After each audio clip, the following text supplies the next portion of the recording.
अध्याय 175। जियो का विला। जियो king Cheng के बेडरूम में इस समय बिस्तर पर दो खूबसूरत आकृतियां व्यस्त हैं। हाय, दर्द हो रहा है, कृपया थोड़ा आराम करें। मेरा भी पहली बार है, कृपया थोड़ा धैर्य रखें, जल्द ही ठीक हो जाएगा। यहाँ काम नहीं चलेगा। तुमने गलत जगह छुरा घोंपा। जल्दी करो, मैं अब और नहीं सह सकती। तुम बहुत परेशान करने वाली लड़की हो। तुम जल्द ही ठीक हो जाओगी, तुम बाहर आने वाली हो। लियू रुयान बिस्तर के किनारे पर बैठ गई और अपनी लंबी बर्फ जैसी सफ़ेद टांगें ऊपर उठाईं। उसके प्यारे पैर जियो किंगचेंग की ओर थे। जियो किंगचेंग एक स्टलाइजिंग सुई से उसके पैरों के छालों को ध्यान से निकाल रही थी और ध्यान से उसे सूजनरोधी दवा लगा रही थी। हर छाला फूटने पर लियू रुयान अपने होंठ काट रही थी और कराहने से खुद को रोक नहीं पा रही थी। थोड़ी देर बाद जियाओ किंगचेंग ने राहत की सांस ली और कहा, हो गया। लेकिन अब सब खत्म हो गया, मैंने अपनी बहन को बहुत चोट पहुंचाई है। लियू रुयान का शरीर पसीने से तरबतर होकर बिस्तर पर गिर पड़ा। उसका कामुक शरीर थोड़ा कांप रहा था और उसके स्तन ऊपर नीचे हो रहे थे। उसने अपने दांत पीसते हुए कहा, ये तियान से, उस कमीने बहन, मैं उसके आगे कभी नहीं जाऊंगी। शुरू में वह आज मिस्टर लॉन्ग को ढूंढने के लिए ये तियान से को तियानलोंग ग्रुप ले गई थी और सब कुछ ठीक ठाक रहा। अचानक अंत में रोंग मेयान ने ये तियान से का अपहरण कर लिया। उस समय बिजली गुल होने के कारण उसका मोबाइल फ़ोन बंद था, उसके पास पैसे नहीं थे और उसके पास कोई और विकल्प नहीं था। अंत में वह तियानलोंग ग्रुप से जियो परिवार के पास वापस चली गई। 3 घंटे से ज़्यादा समय तक मैं ऊंची एड़ी के जूते पहने रही। घर पहुंचने के बाद मेरे नाजुक पैरों के तलवों पर कई बड़े छाले पड़ गए थे जो बहुत दर्द कर रहे थे। जियाओ किंगचेंग ने आह भरी, तुम्हारे लिए भी यही हाल है। अगर तुम्हारा फ़ोन बंद भी हो और तुम्हारे पास पैसे भी न हो और तुम राहगीरों से उधार भी न ले सको, तब भी तुम टैक्सी का किराया तो ले ही सकते हो, है ना? लियू रुयान ने दुखी होकर कहा, मेरी बहन को अब मनोरंजन उद्योग से प्रतिबंधित कर दिया गया है और इंटरनेट नकारात्मक खबरों से भरा पड़ा है। मैं पैसे उधार लेने के लिए किसी को ढूंढने की हिम्मत कैसे कर सकती हूँ? अगर चुपके से फिल्माया गया वीडियो फिर से ऑनलाइन पोस्ट कर दिया जाए तो क्या उन बदमाशों का चरमोत्कर्ष जारी नहीं रहेगा? हाय टिल्डा, तुम्हें पता नहीं, वापस आते समय हालांकि मैंने मास्क और धूप का चश्मा पहना हुआ था, मैं चुपके से कुछ करना चाहती थी और जब भी मुझे कोई आवारा कुत्ता दिखाई देता मैं छिप जाती। लियू रुयान अचानक ऊर्जावान हो गई और सीधे बैठ गई। अरे, आवारा कुत्तों की बात करते हुए मैंने देखा कि नर कुत्ता असल में ऐसा ही दिखता है। चलो मैं तुम्हें इसका वर्णन करती हूँ। बस करो अब। जियाओ किंगचेंग ने तुरंत रुककर गंभीरता से कहा, गाड़ी चलाना बंद करो और काम की बातें करो। जब तुम वापस आई थी तो तुमने बस इतना कहा था कि ये तियान से तुम्हें अकेला छोड़कर चला गया। बाकी बातें क्या थीं? क्या तुमने मिस्टर लॉन्ग को देखा और उस बड़े आदमी को?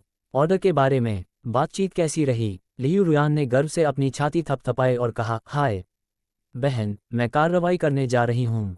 जाहिर है ये 2 भागों वाला मैच है। ये लगभग पूरा हो चुका है। तुम्हारा क्या मतलब है कि यह लगभग पूरा हो चुका है? चिंता मत करो, मेरी बात सुनो बहन, मैं तुम्हें धीरे धीरे बताऊंगी।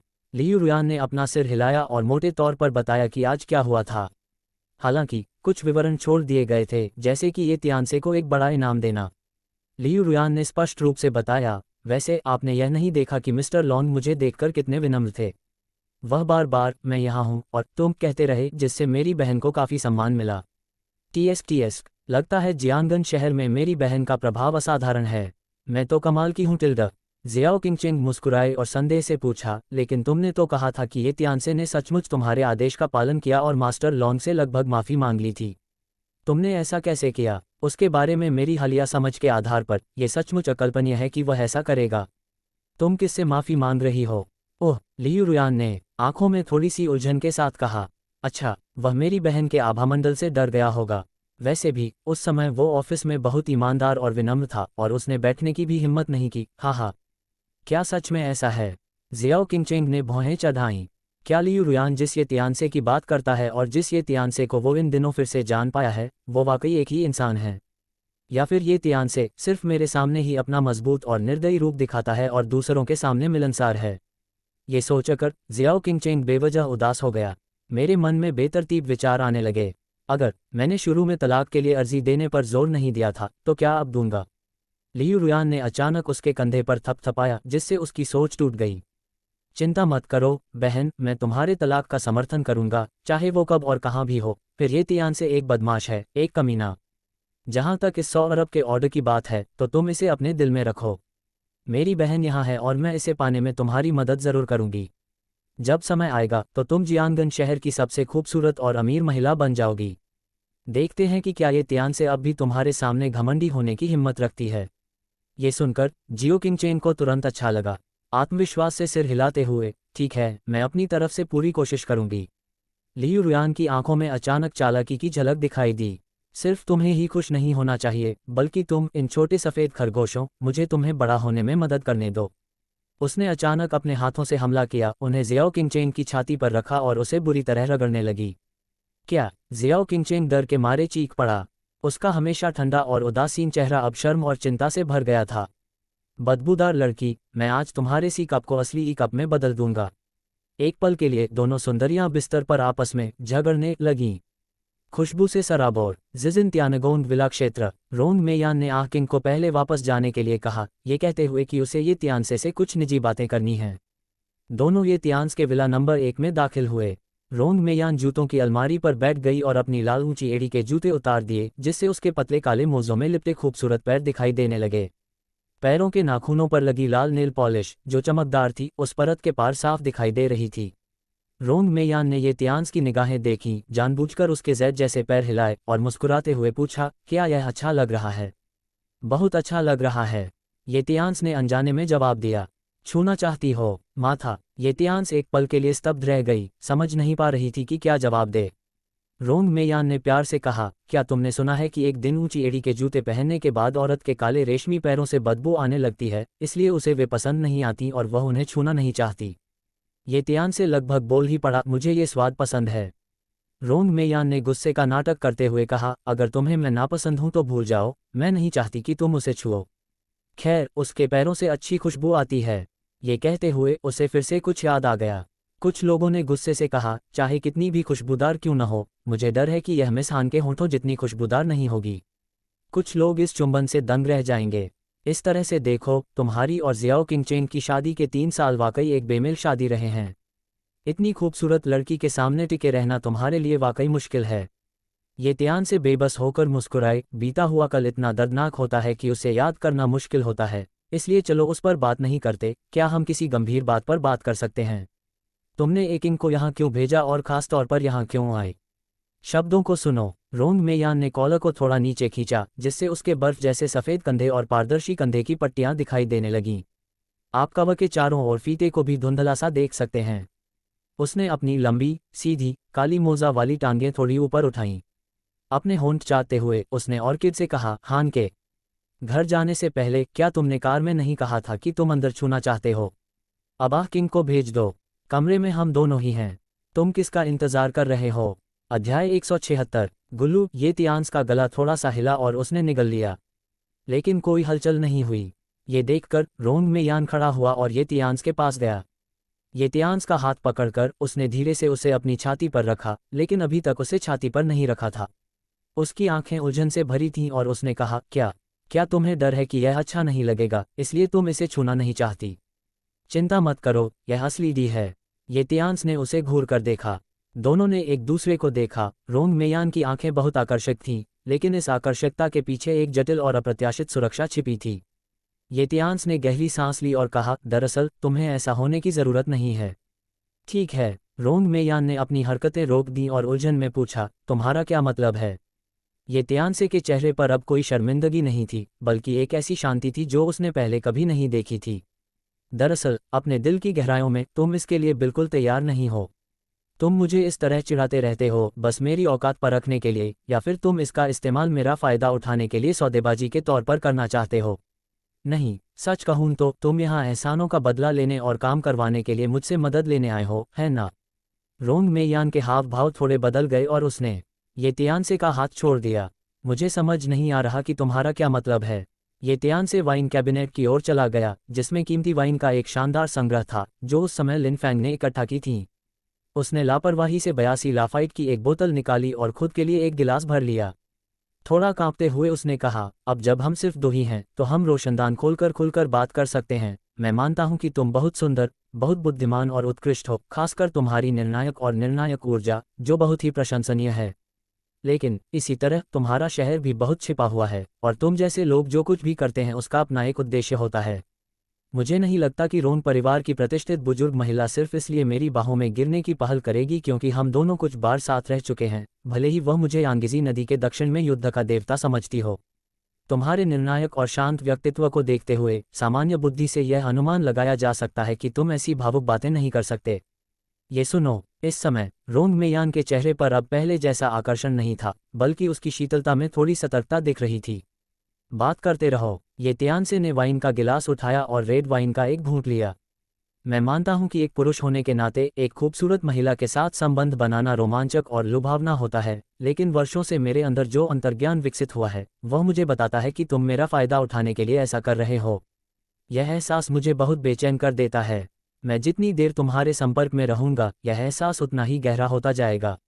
इस समय तक ये त्यानसे ने हान रुयुन में ऐसा कभी महसूस नहीं किया था, क्योंकि उसी कप वाले मजबूत आदमी का मन बहुत सरल है। लियू रुयान भी एक अनिष्ट व्यक्ति है। इस तरह के लोगों के संपर्क में आने पर एक एक होता है और दो दो। किसी भी चीज़ से सावधान रहने की ज़रूरत नहीं है। लेकिन रोंग मेयान अलग है। इस महिला ने ये त्यानसे को पहली मुलाकात में ही चिंतित कर दिया था। हालांकि वह हमेशा एक आकर्षक और शांत स्वभाव रखती है, यह उसके मन के विचारों को छिपाने के लिए एक सतही दिखावा मात्र है। खासकर जब उसने पिछली बार उसे एक अपहरण से बचाने में मदद की थी, तो इस महिला का व्यवहार और छवि उसके मौजूद होने और जाने के बाद बिल्कुल अलग थी। इससे पता चलता है कि शहर कितना गहरा है। रोंग मेयान ने अपनी आंखें थोड़ी सिकोड़ लीं। तुम्हें कब से एहसास हुआ कि मैं तुम्हारा फ़ायदा उठाने की कोशिश कर रही थी? ये त्यानसे ने रेड वाइन का एक और गिलास डाला और शांति से कहा, जब से तुमने मेरी पहचान का अंदाज़ा लगाया है, मैं तथाकथित जियांगन युद्ध देवता रानी हूँ। मेरे प्रति तुम्हारा रवैया पहले के आपसी सम्मान से अचानक अस्पष्ट और उत्तेजक और बहुत कड़ा हो गया है। हो सकता है कि तुम जियांगन युद्ध देवता की पहचान से ग्रस्त हो, लेकिन तुम दिल से बहुत घमंडी और पागल इंसान हो। इस मामले में जियाओ किंगचेंग भी तुम्हारी बराबरी नहीं कर सकता। इसलिए तुम्हारे जैसे व्यक्ति के लिए अपने शरीर को नीचा करके किसी पुरुष को लुभाना अकल्पनीय है, जब तक कि इसके पीछे कोई अज्ञात उद्देश्य न हो। शब्दों को सुनो। रोंग मेयान के होठों पर मुस्कान आ गई। उसने अपना सिर थोड़ा हिलाया और कहा, हाँ, मुझे लगा था कि मेरी एक्टिंग एकदम सही है, लेकिन फिर भी तुम्हें कमियां नजर आईं।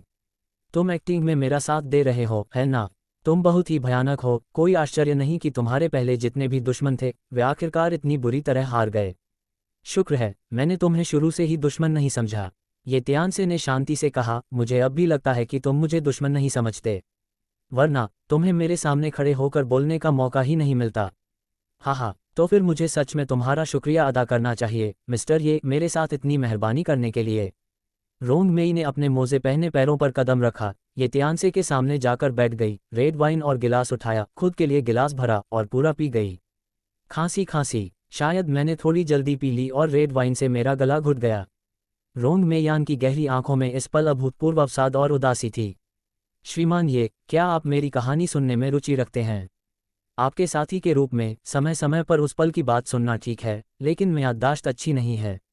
आज रात सोने के बाद शायद मैं इसे भूल जाऊं।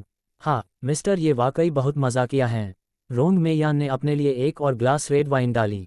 सच कहूं तो मैंने जानबूझकर तुम्हारे पास इस तरह आने की वजह ये थी कि मेरा एक और मकसद था। सच कहूं तो मैं तुम्हारा फ़ायदा उठाना चाहता था। ये त्यानसे ने उसे बीच में नहीं रोका और रोंग मेयान की बात सुनता रहा। बाहरी दुनिया जानती है कि हमारा रोन परिवार आपस में लड़ रहा है और मेरे पिता और दूसरे चाचा सत्ता और रोन परिवार के कर्णधार होने के पद के लिए लड़ रहे हैं।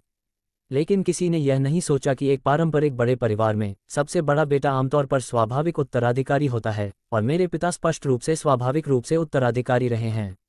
ऐसा क्यों है कि अब रोन परिवार में मेरे दूसरे चाचा ही पहल करते हैं और उनके कई समर्थक हैं, लेकिन मेरे पिता निष्क्रिय हैं? ये सब इसलिए हुआ क्योंकि 10 साल पहले एक छोटी सी त्रासदी घटी थी जिसने सब कुछ बदल दिया।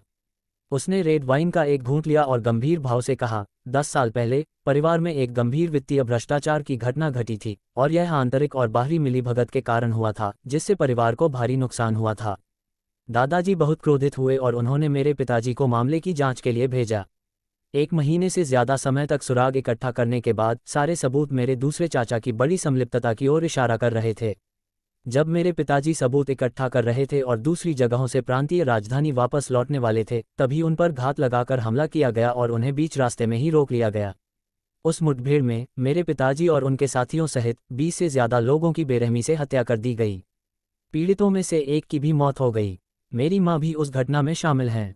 उद्धरण चिन्ह। ये सुनकर ये तियानसे की पुतलियां थोड़ी सिकुड़ गईं। रोंग मेयान की बात सुनो। रोंग मेयान ने शराब का गिलास कसकर पकड़ लिया, उसकी आंखें लाल होने लगी और उसने दांत पीसते हुए कहा, मेरे पिता को छुपाने के लिए मेरी मां को मार डाला गया।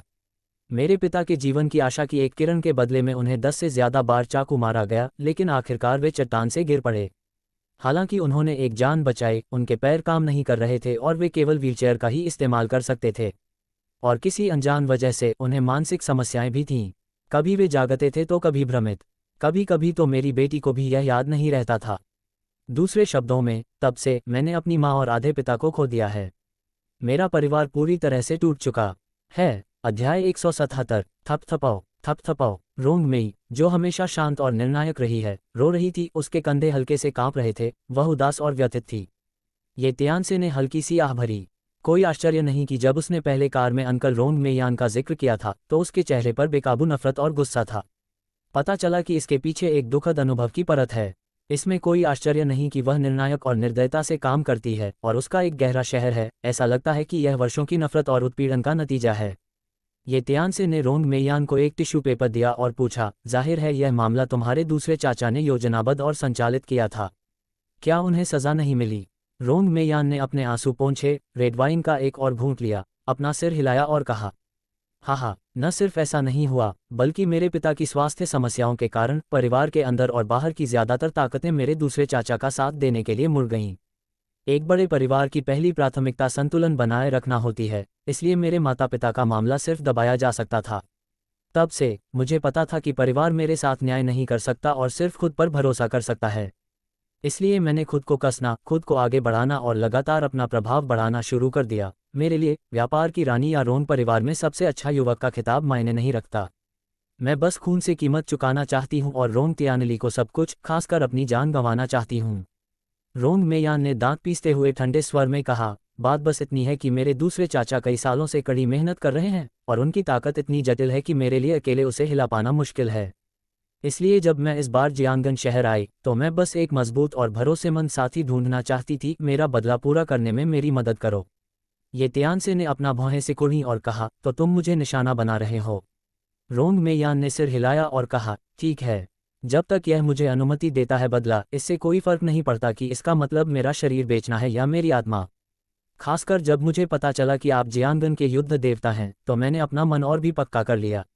मुझे पता है कि आप बहुत शक्तिशाली हैं। आपकी मदद से बदला लेने की मेरी उम्मीद बहुत बढ़ जाएगी। लेकिन मैं ये भी जानता हूं कि यह मामला बेहद खतरनाक है और इससे मौत से बाल बाल बच सकते हैं।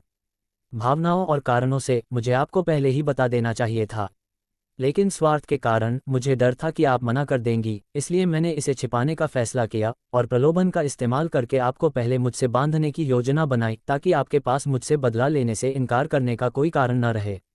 मैंने कभी नहीं सोचा था कि आप मुझे खोज लेंगे। रोंग मेयान ने रेड वाइन का एक और घूंट लिया। उसने आह भरी और कहा, मेरा कारण चाहे जो भी हो, आपको छिपाना और इस्तेमाल करना मेरे लिए गलत है। मैं तुमसे माफ़ी मांगना चाहता हूँ। बाद में मैं तुम्हारे साथ एक साझेदारी समाप्ति अनुबंध पर हस्ताक्षर करूंगा और दोनों पक्ष अब एक दूसरे से संपर्क नहीं करेंगे। आखिरकार यह मेरा अपना बदला है और तुम्हें इसमें शामिल नहीं होना चाहिए। रोंग मेयान की बात सुनकर आखिरकार सच बोल गया। ये तियानसे ने अपनी आंखें हल्की सी नीची कर लीं। मेरे सामने खड़ी महिला को मेरी नई समझ मिली है। व्यापार जगत की इस रानी, जिस महिला के बारे में लियू रुयान ने दावा किया था कि उसका सफाया कर दिया गया है, ने पिछले 10 सालों में एक व्यक्ति द्वारा कितना कुछ चुपचाप सहा है। बदला लेने के लिए वह सहनशील और मजबूत है और वह कुछ भी करने को तैयार है। अतिशयोक्ति कुछ तो लगता है, लेकिन ये तियानसे उसे समझता है, क्योंकि कुछ हद तक वे दोनों एक ही तरह के लोग हैं। आखिरकार ये तियानसे के सारे रिश्तेदार 15 साल पहले एक आग में मारे गए थे और उसे अब भी नहीं पता कि दुश्मन कौन है। अगर उससे पूछा जाए कि उसका दुश्मन कौन है, तो वह बदला लेने के लिए रोंग मेयान से भी ज्यादा हद पार कर जाएगा। ये तियानसे ने रेड वाइन का एक गिलास डाला और खुलकर कहा, चूंकि मैं ये तियानसे तुम्हारा साथी बनने के लिए राजी हो गया हूं, इसलिए मैं एक साथी के तौर पर अपनी जिम्मेदारियां पूरी करूंगा। इसमें पछताने की क्या बात है? अगर तुम बदला लेना चाहते हो तो मैं तुम्हारा साथ दूंगा। आखिरकार ये कुछ और लोगों को मारने के अलावा और कुछ नहीं है।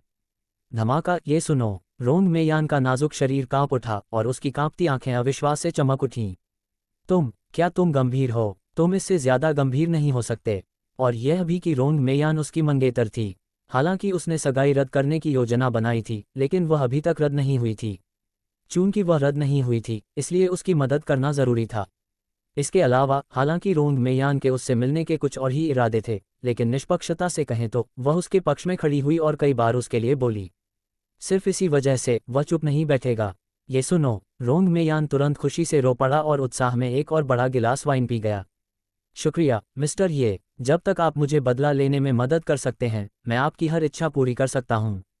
ये तियानसे ने हाथ हिलाया और मुस्कुराते हुए कहा, आपको इतना विनम्र होने की ज़रूरत नहीं है, मुझे बदले में कुछ भी उम्मीद नहीं है। रोंग मेयान ने गंभीरता से कहा, मिस्टर ये, मैं बहुत गंभीर हूँ। उसने अपने निचले होंठ को काटा और उसकी आंखों में अचानक एक संकल्प की चमक उभर आई। वह आगे बढ़ा और ये तियानसे का हाथ पकड़कर अपनी ऊंची छाती पर रखा और जोर से दबाया, जिससे गोल पहाड़ की चोटियां विकृत हो गईं। हालांकि यह कपड़ों से अलग है, फिर भी यह नर्म और मुलायम लगता है। ये है। ये तियानसे थोड़ा स्तब्ध रह गया। रोंग मेयान ने गंभीरता से कहा, तुमने मेरे दिल को छू लिया। मैं, रोंग मेयान, कसम खाता हूं कि मैंने अभी जो कहा उसमें एक भी झूठ नहीं है। मुझे याद है कि मिस हान ने अभी क्या कहा था, अगर तुम अब से अच्छा व्यवहार करोगे तो वह तुम्हें भविष्य में उसे चुनने देगी। फिर मैं आज तुमसे ये भी वादा करता हूँ, जब तक तुम मेरा बदला पूरा कर सकते हो, दूसरे भी उसकी नकल कर सकते हैं, तुम्हें चुनने और चुनने की अनुमति दे सकते हैं, एक ऐसा जो पूरी तरह से दृढ़ है। इस समय रोंग मेयान के गालों पर एक लाली आ गई। ये शर्म और शराब के प्रभाव के कारण है। लिविंग रूम की हल्की रोशनी के साथ इसने उसे एक अलग तरह का मोह दिया। रोंग मेयान ने अपना निचला होंठ काटा और आगे कहा, मैं इतने सालों से बदले की भावना में जी रही हूँ, और बदला ही मेरे लिए सब कुछ है। मुझे प्यार या साथी की कोई अतिशयोक्तिपूर्ण उम्मीदें नहीं हैं, और मुझे परवाह भी नहीं है। मुझे नहीं पता कि मिस हान के साथ तुम्हारा रिश्ता कैसा है, लेकिन एक चीज़ मैं उससे बेहतर कर सकती हूँ, वो ये कि उसने कहा था कि जब तुम मासूम हो तब भी वह तुम्हें पसंद करती है, लेकिन मुझे इसकी परवाह नहीं है।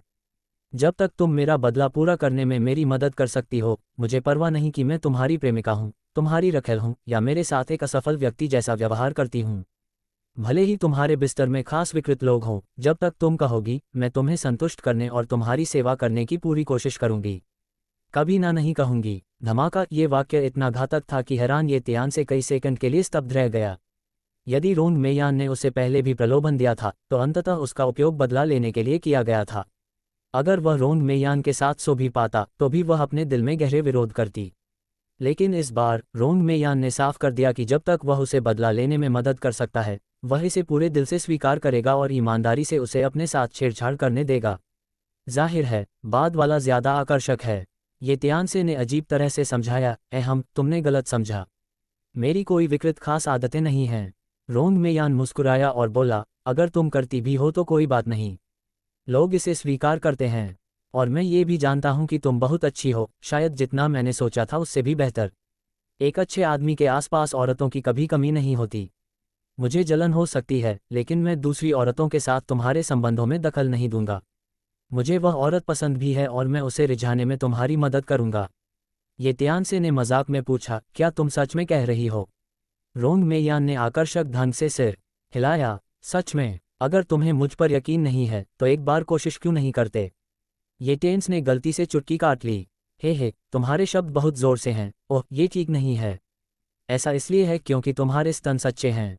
ये गलत लगता है। छोड़ो, पी लो। अध्याय 178। अगले दिन सुबह सुबह ये तियानसे ने आंखें खोली और उसे थोड़ा चक्कर आ रहा था। उसने अपना सिर रगड़ा। तभी उसे याद आया कि कल रात रोंग मेयान ने जब उससे अपना दिल खोल दिया था, तब दोनों खूब बातें कर रहे थे और खूब पी रहे थे।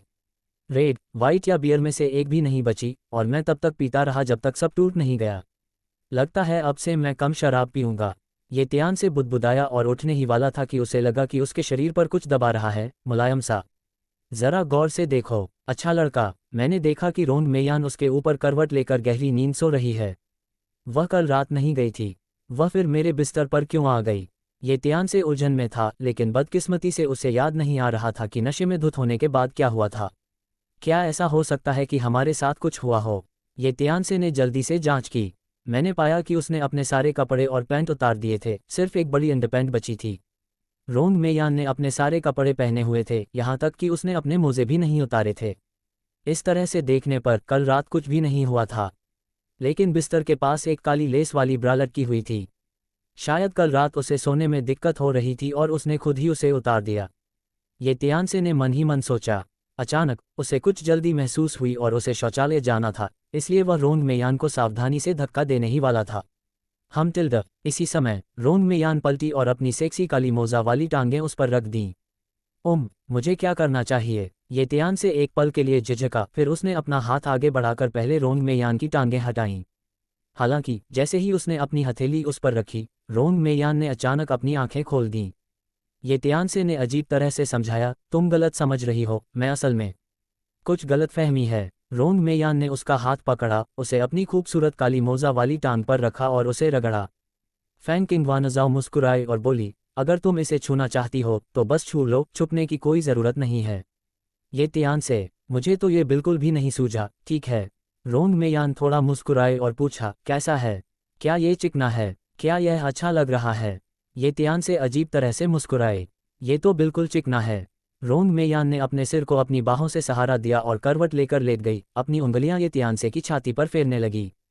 छी छी, वह सचमुच यांगीजी नदी के दक्षिण में युद्ध का देवता है। उसकी शक्ति अद्वितीय है। ऐसी आकृति वाली कौन सी स्त्री इससे भ्रमित नहीं होगी? चूंकि उसने कल रात ये त्यानसे से अपने दिल की बात कह दी थी, इसलिए अब उसे अपने दिल में सतर्क रहने की ज़रूरत नहीं है, और वह मानसिक रूप से काफ़ी शांत है। ये त्यान से अवाक रह गई। मैंने सोचा था कि असली जियांगन युद्ध का देवता लिन फैंग सोंग जैसा दिखता है। ज़ियाओबाओ और गंजा है। हो सकता है कि महिला इसे देखकर भ्रमित न हो, लेकिन उल्टी कर रही हो। मन ही मन शिकायत करते हुए उसकी नज़र अनजाने में रोंग मेयान के कॉलर पर पड़ गई। इस समय वे दोनों बहुत करीब थे और ये तियानसे की नज़र से वह बस उसके कॉलर के आर पार देख पा रहा था। तुम्हें पता ही होगा कि जब वह सो रही थी तब हुड हटा दिया गया था और अंदर पूरी तरह से खालीपन था। संयोग से इस प्यारी जोड़ी का 95% हिस्सा ये तियानसे ने देख लिया था। अरे, ये वास्तव में एक पहाड़ी है, क्षैतिज रूप से देखने पर, और दूसरी तरफ एक चोटी। यह अफसोस की बात है कि पहाड़ की चोटी का सबसे महत्वपूर्ण दृश्य कपड़ों से ढका हुआ है, इसलिए आप इसे स्पष्ट रूप से नहीं देख सकते। रोंग मेयान ने ये त्यानसे की निगाहों को देखा और आकर्षक ढंग से मुस्कुराया। वह अपनी स्थिति बदलने ही वाली थी कि उसे अपनी कमर पर एक उभार महसूस हुआ, कुछ सख्त। ये क्या बकवास है? रोंग मेयान ने नीचे देखा और जब उसने लुशान का असली चेहरा देखा तो उसके गाल अचानक लाल हो गए। ये त्यानसे ने जल्दी से समझाया, मुझे गलत मत समझो, मैं अपना पेशाब रोके हुए थी और फटने ही वाली थी। रोंग मेयान ने गंभीरता से कहा, समझाने की ज़रूरत नहीं है, अगर इसे दबाया भी न जाए तो भी कोई बात नहीं। बात बस इतनी है कि हालांकि मैं इसे सुलझाने में तुम्हारी मदद करना चाहती हूँ, हम कल रात इस बात पर सहमत हुए थे कि हम तुम्हें बदला लेने में मदद करके ही उस मुकाम तक पहुँच सकते हैं। इसलिए इस दौरान मेरे पास तुम्हें दुखी करने के अलावा कोई चारा नहीं है। टिल्डा। गुरु। ये त्यान से खुद को रोक नहीं पाए और निगल गई। ये औरत सचमुच एक चुड़ैल है। अगर ऐसा ही चलता रहा तो देर सवेर मैं अपना नियंत्रण खो दूंगी। वह जल्दी से चला गया, मुझे पहले शौचालय जाना है। वाह, काफ़ी पेशाब करने के बाद वह आदमी जो पहले घबराया हुआ था धीरे धीरे सामान्य हो गया। उसके बेडरूम में लौटने तक इंतज़ार करो। लेकिन उसने देखा कि रोंग मेयान बिस्तर पर बैठी है, अपनी टांगें ऊपर उठा रही है और धीरे धीरे अपने मोजे उतार रही है। ये त्यानसे ने उलझन में पूछा, तुम क्या कर रहे हो? क्या तुमने अभी नहीं कहा था कि तुम्हें बदला लेने तक इंतजार करना होगा? रोंग मेयान ने मोजे उसकी बाहों में फेंक दिए। गुस्से का नाटक करते हुए उसने कहा, तुम क्या सोच रहे हो? मैं बस तुम्हारे यहाँ नहाने के लिए जाना चाहता हूँ और मुझे बाद में बहुत सारे काम करने हैं। ये कहकर वह नंगे पांव बाथरूम की ओर चल पड़ा। ये त्यानसे ने मोजे ऊपर उठाए और पूछा, वैसे क्या तुम अपने अंडरवियर और मोजे रखने में मदद करना चाहोगे? रोंग मेयान, जो पहले ही बाथरूम की तरफ जा चुकी थी, ने अपना सिर बाहर निकाला। उसने ये त्यानसे की तरफ आंख मारी और मुस्कुराते हुए कहा, मैं इन्हें तुम्हारे लिए रखूंगा। तुम मेरे लिए क्या कर रही हो? मैं एक मर्द हूं और मैं इसे नहीं पहन सकता। जाहिर है उन्हें पता है कि तुम इसे नहीं पहन सकती। रोंग मेयान ने तुम्हें पता है वाला भाव दिखाया और कहा, लेकिन ये असली हैं। मैंने सुना है कि बहुत से मर्दों को ये पसंद आते हैं। अगर तुम्हें ये पसंद हैं तो यहीं रहो और जब तुम अकेले और असहनीय हो तो तनाव दूर करने के लिए इसका इस्तेमाल करो। जब तुम इसका इस्तेमाल कर लो तो दूसरों से और मांगना और कोई भी स्टाइल तुम्हें संतुष्ट कर देगा।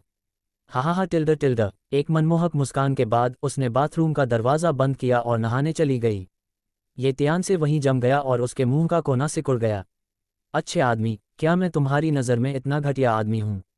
नफरत। ये त्यानसे को लगा कि उसकी प्रतिष्ठा को ठेस पहुंची है। मुझे नहीं लगता कि इस चीज़ का असली स्वाद भी अच्छा हो सकता है। ये त्यानसे बहुत गुस्से में आया और उसने मोजे अपनी नाक के सामने रखे और उन्हें सूंघा, जो संयोग से उसके पैरों के तलवों पर थे। ठीक है, रोंग मेयान सच में मुझे धोखा नहीं दे रही है। इन मोज़ों में कोई बदबू नहीं है, बल्कि उसके शरीर की हल्की सी खुशबू है। क्या ये सच है कि सभी खूबसूरत महिलाओं के पैरों से बदबू नहीं आती? ये तियानसे ने धीरे से आह भरी। जिंगल बेल बेल टिल्ड। अचानक नीचे दरवाजे की घंटी बजी। मैं जा रहा हूँ। ये तियानसे ने जल्दी से रोंग मेयान के मोजे और अंडरवियर दराज में ठूंस दिए। नीचे जाओ और दरवाज़ा खोलो। मैंने देखा कि आह किंग ठंडे चेहरे के साथ दरवाजे पर खड़ी थी। उसने काले रंग की ओएल वर्दी पहनी हुई थी और हाथ में एक बैग थामे हुए थी। ये तियानसे ने पूछा, तुम कौन हो? तुम यहाँ क्या कर रही हो? आह किंग ने ठंडे स्वर में कहा, उस महिला ने अभी अभी मुझे एक टेक्स्ट मैसेज भेजा है जिसमें उसने अपने कपड़े भेजने को कहा है। ओह, ये तियानसे ने सिर हिलाया, तो अंदर आ जाओ। आह किंग ने अपनी ऊंची एड़ी के जूते उतार दिए और नंगे पांव लिविंग रूम में चला गया। उसकी नज़र वाइन कैबिनेट के चारों ओर बिखरी हुई वाइन की बोतलों के ढेर पर पड़ी। उसके चेहरे का भाव और भी ठंडा हो गया। उसने अपना सिर घुमाया, ये तियान्स को घूरा और सावधानी से पूछा, क्या तुमने कल रात उस औरत को जानबूझकर नशे में धुत कर दिया था? ये तियान्स ने कहा, तुम गलत समझ रही हो। तुम्हारी औरत ने कल रात शराब पीने की पहल की थी और बाद में उसने मुझे भी पीने के लिए मना लिया। किंग एक पल के लिए झिझकी, भौहें सिकुड़ी और बोली, तुम और मेरी औरत? कल रात ऐसा कुछ नहीं हुआ जो नहीं होना चाहिए था, है ना? ये तियान्स ने अपना सिर खुजलाया और एक व्यंग्यात्मक मुस्कान के साथ कहा, हम दोनों बहुत नशे में हैं, क्या हो सकता है? ये सुनकर किंग ने राहत की सांस ली। फिर वह ठंडे चेहरे के साथ ये तियान्स की ओर मुड़ा और बोला, मैं तुम्हें याद दिला दूं, मेरी औरत के बारे में कोई अवास्तविक भ्रम मत रखना। सबसे पहले, तुम्हारे रुतबे में ज़मीन आसमान का अंतर है। तुम उसे वह जिंदगी नहीं दे सकते जो वह चाहती है। दूसरी बात, परिवार ने बहुत पहले ही उसके लिए एक फियांसे का इंतज़ाम कर दिया है। हालांकि मुझे उसकी पहचान नहीं पता, पर वो तुमसे बेहतर ज़रूर होगा, इसलिए कृपया अपना सम्मान करो और एक साथी के तौर पर अपना काम करो। जानती हो, किंग कल रात लगभग पूरी रात सो नहीं पाई थी। सिर्फ इसलिए कि रोंग मेयान पूरी रात बाहर रहा और ये तियानसे के घर पर रुका। उसे डर था कि कहीं वो उस युवती को धमका न दे। वह कई बार उसके दरवाजे पर आना चाहती थी, लेकिन उसे डर था कि कहीं उस युवती का काम न टल जाए। उसने रोंग मेयान के अभी अभी मैसेज भेजने का इंतजार किया और फिर जल्दी से साफ कपड़े समेटकर वहां आ गई। शुक्र है, ऐसा लग रहा है कि कुछ हुआ ही नहीं। किंग बार बार याद दिलाती रही, मेरी बात याद रखना, वरना मैं तुम पर अच्छी लगूंगी। उसे कितना गंभीर देखकर ये तियानसे उसे चिढ़ाने के लिए खुद को रोक नहीं पाया। उसने अपनी बाहें सीने पर रखकर मुस्कुराते हुए कहा, ओह, मैं देखना चाहती हूं कि तुम अपनी पतली भुजाओं और टांगों से मुझे कैसे सुंदर बना सकते हो। किंग का चेहरा काला पड़ गया। हेल्प, तुमने यही मांगा था। उसने अचानक हमला किया, अपना दाहिना पैर उठाया और ये तियानसे के सिर पर एक जोरदार चाबुक से वार किया। हालांकि वह तेज थी, ये तियानसे ने और भी तेज गति से उसका चिकना टखना पकड़ लिया। किंग ने भौहें चढ़ाईं। अचेतन रूप से, मैं अपना दाहिना पैर वापस खींचना और हमले का तरीका बदलना चाहता था, लेकिन पाया कि मेरा दाहिना पैर किसी दबाव से जकड़ा हुआ लग रहा था और मैं उसे बिल्कुल भी वापस नहीं खींच पा रहा था। घृणास्पद, वह अपनी ताकत बढ़ाकर भागने ही वाली थी। अप्रत्याशित रूप से, ये तियानसे ने उसके दाहिने पैर पर नजर डाली। वह हंसा और बोला, हाँ, मुझे उम्मीद नहीं थी कि तुम्हारा स्वभाव इतना ठंडा होगा, लेकिन तुम्हें तो गुलाबी रंग पहनना पसंद है। अध्याय 179। गुलाबी। किंग एक पल के लिए स्तब्ध रह गया। फिर उसे अचानक कुछ एहसास हुआ, उसके गाल लाल हो गए और उसने गुस्से से कहा, बदबूदार गैंगस्टर। उसने अपने चांदी जैसे दांत पीस लिए और धीरे से चिल्लाए। ये तियानसे ने उसके टखने को पकड़ने की ताकत से उसने अपना दूसरा पैर उठाया और उसके चेहरे पर लात मारी। हालांकि ये तियानसे के हाथ ने उसके हमले को आसानी से रोक दिया। फिर आगे बढ़ो। किंग अपना संतुलन खो बैठा और पीछे की ओर उछलकर लिविंग रूम के फर्श पर गिर पड़ा। जोर से गिरने से मेरे नितंबों में दर्द हो रहा है। उसकी पेशेवर स्कर्ट का एक बड़ा हिस्सा ऊपर उठ गया था, जिससे कुछ गुलाबी किनारे दिखाई दे रहे थे। ये तियानसे ने नीचे देखा, अपना सिर हिलाया और मुस्कुराया, अगर तुम्हारे पास बस इतना सा हुनर है, तो मुझे डर है कि यह मुझे अच्छा दिखाने के लिए काफ़ी नहीं है। तुम। किंग इतनी गुस्से में थी कि उसकी एक कप जैसी छाती ऊपर नीचे हो रही थी, दरअसल कोई लहरें भी नहीं थीं। उसने कई सालों तक मार्शल आर्ट का अभ्यास किया है और अब एक मध्यम स्तरीय योद्धा है। इस उम्र में ऐसा कर पाना वाकई एक बहुत ही उल्लेखनीय बात है। हालांकि वह जानती थी कि ये तियानसे ने हुआंग जैन और अन्य मध्यम स्तरीय योद्धा गुरुओं को आसानी से हरा दिया था और कल रात एक शीर्ष योद्धा कांग जिंगदे को भी मार डाला था। लेकिन मुझे अब भी लगता है कि मैं और ये तियानसे लड़ सकते हैं। लेकिन उसे उम्मीद नहीं थी कि दूसरा पक्ष उसे सिर्फ 2 चालों में मार डालेगा। मैं सचमुच इसे बर्दाश्त नहीं कर सकती। किंग ने दांत पीसते हुए कहा, तुम बदबूदार बदमाश, मैं इसे स्वीकार नहीं करना चाहती। फिर आना। वह काप की तरह खड़ी हो गई और ये तियानसे पर फिर से हमला करने की योजना बना रही थी। रुको, रोंग मेयान की आवाज़ अचानक गूंजी, जिसने आह किंग के व्यवहार को रोक दिया। मैंने उसे नहाकर दूसरी मंजिल से सीढ़ियों से नीचे उतरते देखा। उसने एक सफ़ेद बाथ टॉवल लपेटा हुआ था, मानो पानी से निकलता हुआ कोई गुड़हल का फूल हो।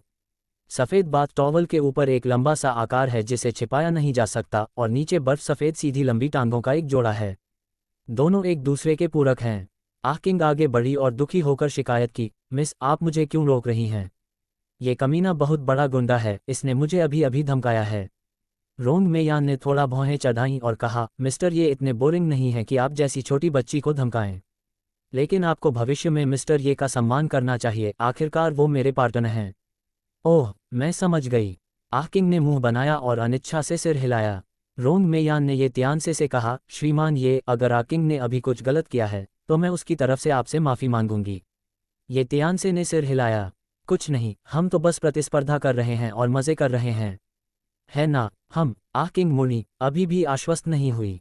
रोंग मेयान ने आह किंग के हाथ से बैग लिया और कहा, श्रीमान ये, कृपया मुझे अपनी जगह दे दीजिए ताकि मैं अपने कपड़े बदल सकूं। ये त्यांसे ने सिर हिलाया।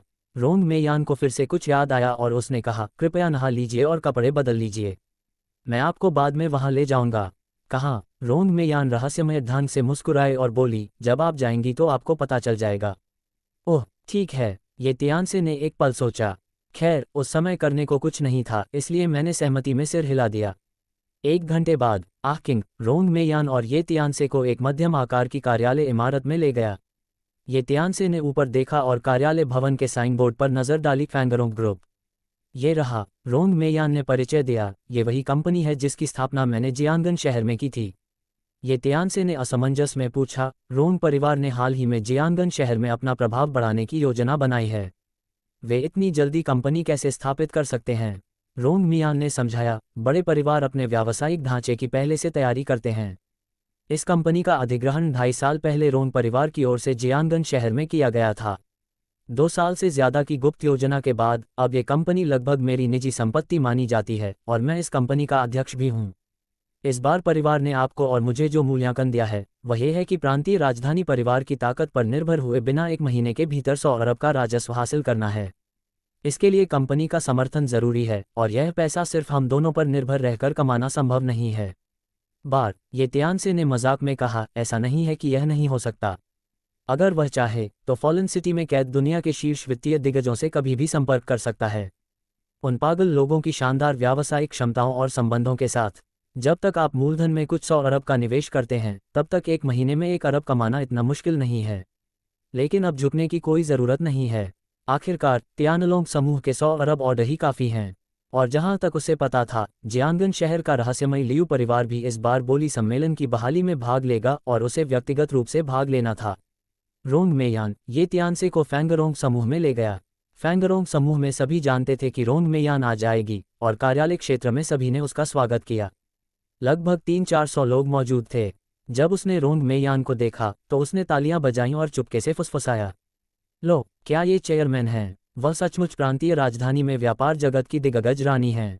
वह बहुत खूबसूरत हैं। हाँ, मैंने भी उन्हें पहली बार देखा है। उनका रूप और स्वभाव बहुत ही आकर्षक है। उसके बगल में ये सुंदर लड़का कौन है? उसने बिल्कुल सादे कपड़े पहने हैं। बॉयफ्रेंड? कैसा बॉयफ्रेंड? चेयरमैन तो जाहिर है सिंगल हैं, वही तो उनका चुना हुआ बिजनेस पार्टनर होना चाहिए, जिसकी परसों मीटिंग में पुष्टि हो गई थी। और मैंने सुना है कि वो दामाद है जिसे किसी और परिवार ने निकाल दिया था। उसके पास न तो पैसा है और न ही कोई काबिलियत। मुझे नहीं पता कि मियान डोंग को उसमें क्या पसंद है। इसी समय सूट और सुनहरे फ्रेम वाले चश्मे में एक मोटा अधेड़ उम्र का आदमी आगे बढ़ा। उसने रोंग मियान की तरफ एक चापलूसी भरी मुस्कान दिखाई और कहा, अध्यक्ष महोदय, आप इतने दिनों से जियांगन शहर में हैं और आखिरकार आज आपके पास यहाँ आने का समय है। रोंग मियान मुस्कुराए और बोले, उपाध्यक्ष डियाओ, आपने पिछले 2 सालों में बहुत मेहनत की है। उस युवक ने विनम्रता से कहा, यह मुश्किल नहीं है, यह मुश्किल नहीं है। फिर उसकी नज़र ये त्यांसे पर पड़ी और एक अनजानी सतर्कता की झलक उसके मन में कौंध गई। उसकी आंखों में आंखें डालकर उसने पूछा, अध्यक्ष महोदय, ये वही साझेदार है जिसका आपने जिक्र किया था? श्रीमान ये बिल्कुल सही। रोंग मेयान ने ये त्यांसे का परिचय कराया, ये दियाओ येलेई हैं, फैंगरोंग समूह के उप महाप्रबंधक।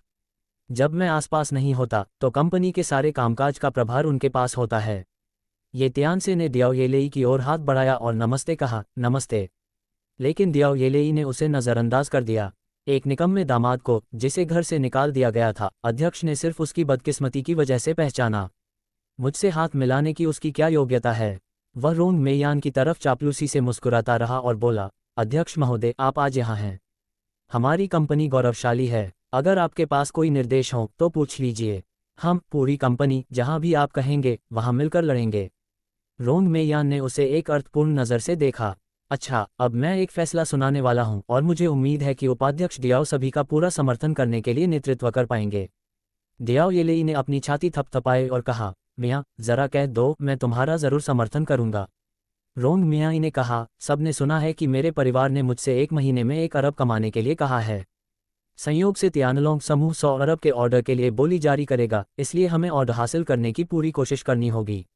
इस बड़ी उपलब्धि को हासिल करने के लिए मैंने कंपनी के संगठनात्मक ढांचे में बदलाव करने और लंबे समय से खाली पड़े महाप्रबंधक पद को एक बहुत ही उपयुक्त उम्मीदवार को देने की योजना बनाई है। यही तो है। रोंग मियाई की आवाज़ रुक गई। जब डियाओ येलेई ने यह सुना तो वह अपनी खुशी छिपा नहीं सका। हाँ, मैं 2.5 साल से कड़ी मेहनत कर रहा हूँ और आखिरकार मेरी पदोन्नति होने वाली है। ये सोचकर वह आधा कदम आगे खड़ा हो गया। कार्यालय क्षेत्र में उनके समर्थक, प्रशंसक और अधीनस्थ सभी इसका बेसब्री से इंतजार कर रहे हैं। एक बार डियाओ येलेई की पदोन्नति हो जाने पर उनके सगे संबंधी स्वाभाविक रूप से कई लाभों को साझा कर पाएंगे। इस समय रोंग मेयान ने घोषणा की, कंपनी के महाप्रबंधक श्री ये तियान से हैं। अब से वे कंपनी के सभी कार्यों के लिए जिम्मेदार होंगे। आप सभी को उनके आदेशों का पालन करना होगा और उनके काम में सहयोग करना होगा। अध्याय 180। कार्यालय परिसर में हड़कंप मच गया। तुमने उसे महाप्रबंधक बनने दिया। क्या उपाध्यक्ष डियाओ को कार्यभार नहीं संभालना चाहिए? हालांकि उपाध्यक्ष डियाओ को निजी तौर पर कई समस्याएं हैं, लेकिन वे कई सालों से कंपनी में हैं और उनके कई समर्थक हैं, इसलिए वे जिम्मेदार नहीं हैं। ये तियान से 100 अरब डॉलर के ऑर्डर वाले प्रोजेक्ट के लिए जिम्मेदार हैं। क्या वे इसे कर सकते हैं? क्या अध्यक्ष बहुत जल्दबाज नहीं हैं? उद्धरण चिन्ह। यहाँ तक कि ये तियान से खुद भी काफ़ी हैरान था। उसे उम्मीद नहीं थी कि रोंग मेयान अचानक घोषणा कर देगा कि वह महाप्रबंधक बनेगा।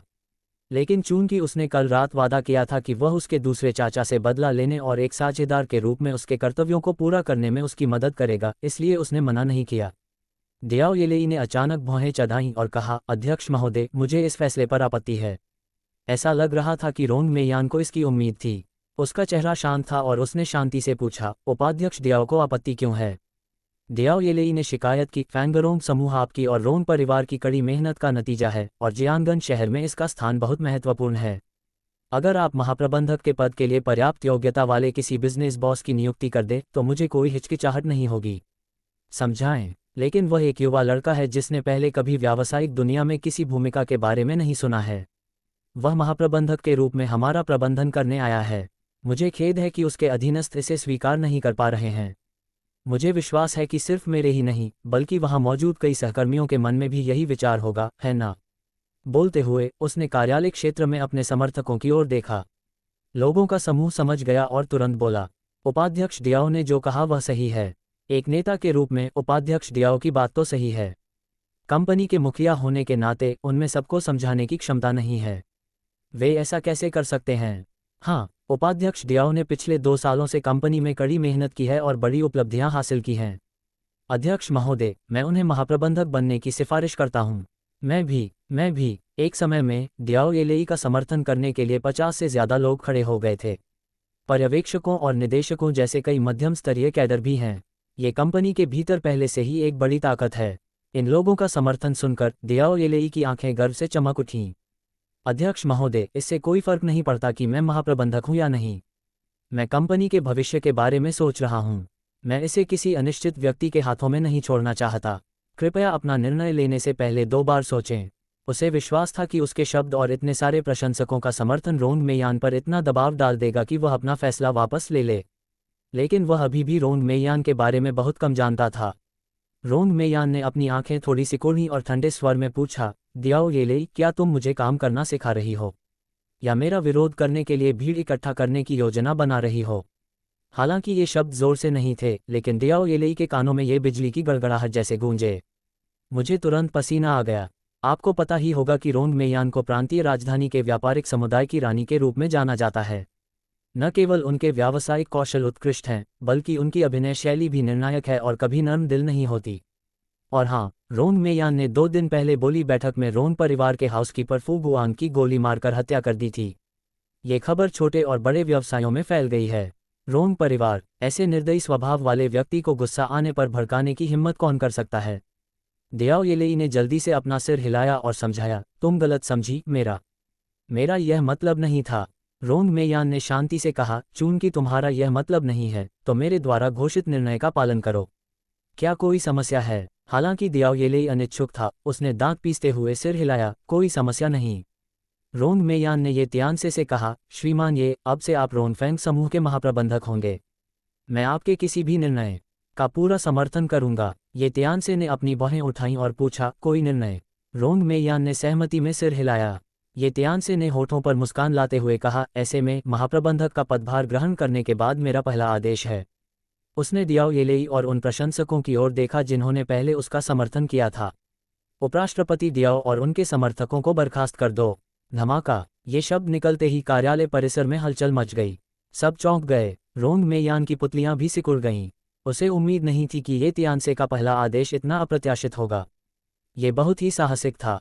आग किंग ने तो भौहें भींच लीं। मैंने मन ही मन सोचा, मिस ने तुम्हें 100 अरब ऑर्डर पाने के लिए महाप्रबंधक बनने को कहा है, न कि परेशानी खड़ी करने के लिए। वहां मौजूद लोगों में सबसे मुश्किल व्यक्ति निस्संदेह दियाओ येलेई ही थी। उसका चेहरा काला पड़ गया, उसकी आंखें चौड़ी हो गईं और उसने पूछा, तुमने मुझे क्यों बर्खास्त किया? ये तियानसे ने शांति से कहा, क्योंकि मुझे लगता है कि यह 100 बिलियन ऑर्डर प्रोजेक्ट आपके बिना जीता जा सकता है। जैसा कि कहा जाता है, कंपनी निष्क्रिय का समर्थन नहीं करती है। लोगों, तुम्हें नौकरी से निकालने में कोई दिक्कत तो नहीं है? दियाओ येलेई की आंखों के कोने जोर से फड़क रहे थे। तुम पाद रहे हो, तुम साफ तौर पर मुझसे बदला ले रहे हो कि मैंने अभी तुमसे हाथ नहीं मिलाया और तुम्हारे महाप्रबंधक बनने का विरोध किया। बिंगो, ये तियान्स ने उंगलियां चटकाईं और मुस्कुराते हुए कहा, जवाब सही है, मैं तुमसे बदला लूंगा, कैसा रहेगा? मैं महाप्रबंधक हूँ, आखिरी फैसला मेरा है, मैं जो चाहूँ कर सकता हूँ, है ना? तुम? दियाओ येलेई इतना गुस्से में था कि उसका पेट फूल गया। इस छोटे लड़के ने बेशर्मी से सीधे सीधे स्वीकार कर लिया। खास बात यह है कि गायें बछड़ों को जन्म नहीं देती, ये तो कमाल की बात है। सिर्फ वही नहीं, बल्कि वहां मौजूद कर्मचारी भी फुसफुसा रहे थे। मैं जाता हूं, ये नाम का यह आदमी बहुत पागल है। वह बोर्ड के अध्यक्ष के सामने अपना बदला लेना चाहता है। कितना बढ़िया। मैं 2 साल से ज्यादा समय से कंपनी में हूं और पहली बार मैंने वाइस प्रेसिडेंट दियाओ को इतना निराश देखा है। हालांकि ये देखने में अच्छा लग रहा है, लेकिन ये नाम के इस आदमी ने कहा कि वह 100 अरब ऑर्डर जीत सकता है, क्या वह शेखी नहीं बघार रहा है? दियाओ येलेई इतना गुस्से में था कि उसका पूरा शरीर कांप रहा था। उसने दांत पीसते हुए रोंग मेयान से कहा, जैसा कि आप देख सकते हैं, यह आदमी सार्वजनिक रूप से अपना बदला ले रहा है। यह अध्यक्ष पद कैसे हो सकता है? वह साफ तौर पर कंपनी की एकता को कमजोर करने और कंपनी को बर्बाद करने की कोशिश कर रहा है। मुझे ये स्वीकार नहीं। कृपया अपने अधीनस्थों के लिए इसकी अध्यक्षता करें। न्याय। रोंग मेयान ने अपनी पुतलियां थोड़ी सिकुड़ी और कहा, मैंने अभी कहा था कि मैं श्री के फैसले का पूरा समर्थन करूंगी। चूंकि उन्होंने कहा है कि वह आपको नौकरी से निकालना चाहते हैं, इसलिए आपको सामग्री तैयार करनी चाहिए और मानव संसाधन विभाग जाकर इस्तीफा प्रक्रिया पूरी करनी चाहिए। वाह! रोंग मियान का जवाब तो सबकी उम्मीद से भी ज्यादा अप्रत्याशित था। उसने तो पार्टनर बनने के लिए वाइस प्रेसिडेंट लिया और कंपनी के 50 से ज्यादा मध्यम और वरिष्ठ कर्मचारियों को एक ही झटके में नौकरी से निकाल दिया। पागलपन है ना? दियाओ येलेई की आंखें तेजी से झपकने लगी, उसे उम्मीद नहीं थी कि हालात ऐसे होंगे। उसने अनिच्छा से कहा, अध्यक्ष महोदय, मैं 2 साल से भी ज्यादा समय से आपका समर्पित हूँ। भले ही मुझमें कोई योग्यता न हो, फिर भी मेरी मेहनत कमाल की है। आज आप मुझे और मेरे 50 से ज्यादा भाइयों को सबके सामने निकाल रहे हैं। क्या यह उचित नहीं है? अगर आप इस फैसले पर अड़े रहेंगे तो मैं सबके साथ मिलकर इस फैसले पर हस्ताक्षर करूंगा और रोंग परिवार के वरिष्ठ प्रबंधन को इसकी सूचना दूंगा और उन्हें मेरे लिए न्याय मांगने दूंगा। उद्धरण चिन्ह। जैसे ही ये शब्द निकले, उनके समर्थक प्रशंसक दियाओ येलेई के प्रति अपना समर्थन व्यक्त करने के लिए आगे आए। रोंग मेयान ने थोड़ा भौहें चढ़ाईं। ऐसे नाजुक समय में अगर वे सचमुच एक साथ रिपोर्ट करते तो यह वाकई परेशानी का सबब होता। लेकिन इस समय ये तियान से मुस्कुराया और बोला, हाँ, उपाध्यक्ष दियाओ, चूंकि आप इसे अनुचित कह रहे हैं तो हमें इससे कैसे निपटना चाहिए ताकि आपको लगे कि यह उचित है। दियाओ येलेई ने दांत पीसते हुए कहा, अध्यक्ष का मानना है कि आप 100 अरब के ऑर्डर वाला प्रोजेक्ट पूरा कर सकते हैं, लेकिन मुझे इस पर विश्वास नहीं है। मैं जो निष्पक्षता चाहता हूं वह बहुत सरल है। जब तक आप ये साबित कर सकते हैं कि आप ये कर सकते हैं, आपको नौकरी से निकालने की जरूरत नहीं है। मैं खुद इन भाइयों को बाहर निकाल दूंगा। अगर आपने ऐसा नहीं किया तो क्या होगा? ये तियानसे ने अपनी जेबों में हाथ डाला और शांति से कहा, तो मैं आपको महाप्रबंधक का पद दे दूंगा और यहाँ से निकल जाऊंगा, ठीक है? अध्याय 181। ये तियानसे का जवाब सुनकर दियाओ येलेई खुशी से झूम उठी। क्या ये सच है? ये तियानसे ने गंभीरता से सिर हिलाया। बिल्कुल सच है। दियाओ येलल ने तुरंत रोंग मेलियान से कहा, अध्यक्ष महोदय, क्या आपने सुना? कृपया मेरे और श्रीये के बीच हुई शर्त की गवाही भी दें। हम सब यहाँ खिलवाड़ करने आए हैं, इसलिए हमें अपनी बात रखनी होगी। रोंग मेयान ने ये तियानसे को गौर से देखा और पाया कि उसके चेहरे पर हमेशा आत्मविश्वास था। तो उसने सिर हिलाया और कहा, ठीक है, तो मैं गवाही दूंगा, कोई पछतावा नहीं, ये तो तय है। दियाओ येलेई ने उपहास किया और ये तियान की रणनीति पर थोड़ा उत्तेजक अंदाज में कहा, हाँ, मैं देखना चाहूंगी कि श्रीये को 100 अरब का ऑर्डर कैसे मिला, ताकि हम आश्वस्त हो सकें। ये कहकर दियाओ येलेई मुड़ी और चली गई। जिन कर्मचारियों ने उसका समर्थन किया था वे भी तिरस्कार से मुंह बनाकर चले गए। उनके विचार से तियानलोंग समूह के 100 अरब ऑर्डर बहुत प्रतिस्पर्धी हैं।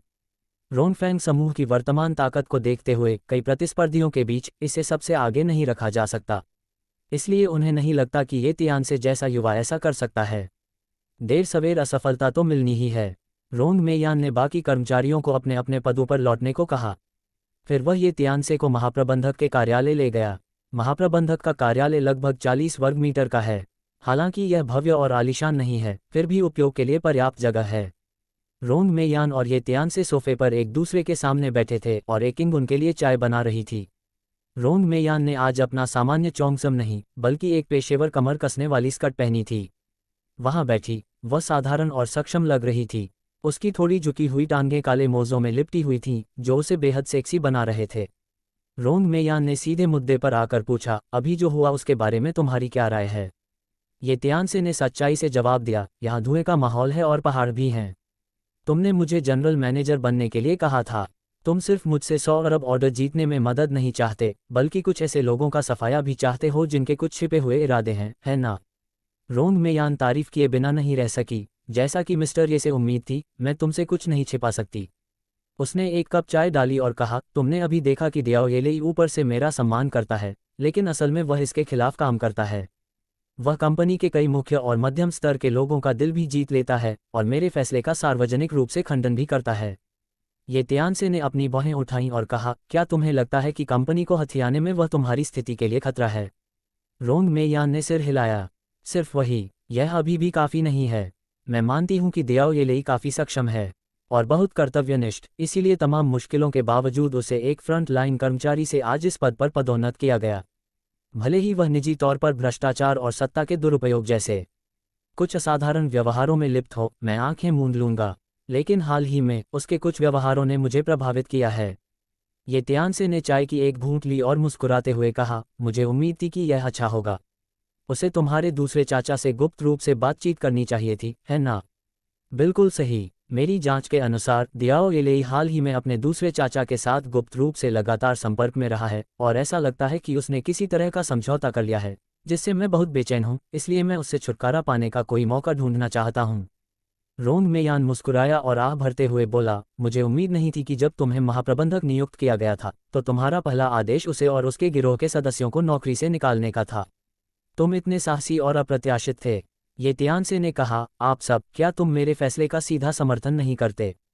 रोंग मेयान ने प्यार से मुस्कुराते हुए कहा, आखिरकार तुम मेरे साथी हो और मुझे बस तुम्हारा 100% समर्थन चाहिए। लेकिन उसने बात बदलते हुए कहा, तुमने उससे शर्त लगाई थी कि उसे 100 अरब के ऑर्डर मिलेंगे और अगर तुम ऐसा नहीं कर पाए तो तुम महाप्रबंधक को उसके हवाले कर दोगे। क्या ये थोड़ा जोखिम भरा नहीं है? क्योंकि जहां तक मुझे पता है, 100 अरब के ऑर्डर के लिए प्रतिस्पर्धा करने वालों में परिवार, जियाओ परिवार, हान परिवार और यहां तक कि रहस्यमयी लियू परिवार भी शामिल है। सच कहूं तो रंगफेंग समूह की नींव कमजोर है और थोड़ी प्रतिस्पर्धात्मकता भी। कमजोरी दिखाओ। परसों टैंडिंग चैम्बर की बैठक है। तुम्हें मुझसे और कंपनी से क्या चाहिए? मैं पूरा सहयोग करूंगा। ये तियानसे ने एक पल सोचा और कहा, चलो कंपनी की संपत्तियों और फंडों का जायजा लेते हैं और पहले फंड की स्थिति देखते हैं। यह अच्छा है, रोंग मेयान ने कहा, मैं अभी इसे सुलझाता हूँ। आहकिंग, आओ और मेरी मदद करो। कल रोंग मेयान आहकिंग को ऑफिस से बाहर ले गया और बहुत कर्तव्यनिष्ठ, इसीलिए तमाम मुश्किलों के बावजूद उसे एक फ्रंट लाइन कर्मचारी से आज इस पद पर पदोन्नत किया गया। भले ही वह निजी तौर पर भ्रष्टाचार और सत्ता के दुरुपयोग जैसे कुछ असाधारण व्यवहारों में लिप्त हो, मैं आंखें मूंद लूंगा। लेकिन हाल ही में उसके कुछ व्यवहारों ने मुझे प्रभावित किया है। ये तियानसे ने चाय की एक घूंट ली और मुस्कुराते हुए कहा, मुझे उम्मीद थी कि यह अच्छा होगा। उसे तुम्हारे दूसरे चाचा से गुप्त रूप से बातचीत करनी चाहिए थी, है ना? बिल्कुल सही। मेरी जांच के अनुसार दियाओ येलेई हाल ही में अपने दूसरे चाचा के साथ गुप्त रूप से लगातार संपर्क में रहा है और ऐसा लगता है कि उसने किसी तरह का समझौता कर लिया है, जिससे मैं बहुत बेचैन हूँ, इसलिए मैं उससे छुटकारा पाने का कोई मौका ढूंढना चाहता हूँ। रोंग मेयान मुस्कुराया और आह भरते हुए बोला, मुझे उम्मीद नहीं थी कि जब तुम्हें महाप्रबंधक नियुक्त किया गया था तो तुम्हारा पहला आदेश उसे और उसके गिरोह के सदस्यों को नौकरी से निकालने का था। तुम इतने साहसी और अप्रत्याशित थे। ये तियानसे ने कहा, आप सब, क्या तुम मेरे फैसले का सीधा समर्थन नहीं करते? रोंग मेयान ने प्यार से मुस्कुराते हुए कहा, आखिरकार तुम मेरे साथी हो और मुझे बस तुम्हारा 100% समर्थन चाहिए। लेकिन उसने बात बदलते हुए कहा, तुमने उससे शर्त लगाई थी कि उसे 100 अरब के ऑर्डर मिलेंगे और अगर तुम ऐसा नहीं कर पाए तो तुम महाप्रबंधक को उसके हवाले कर दोगे। क्या ये थोड़ा जोखिम भरा नहीं है? क्योंकि जहां तक मुझे पता है 100 अरब के ऑर्डर के लिए प्रतिस्पर्धा करने वालों में परिवार, जियाओ परिवार, हान परिवार और यहां तक कि रहस्यमयी लियू परिवार भी शामिल है। सच कहूं तो रंगफेंग समूह की नींव कमजोर है और थोड़ी प्रतिस्पर्धात्मकता भी। कमजोरी दिखाओ। परसों टैंडिंग चैम्बर की बैठक है।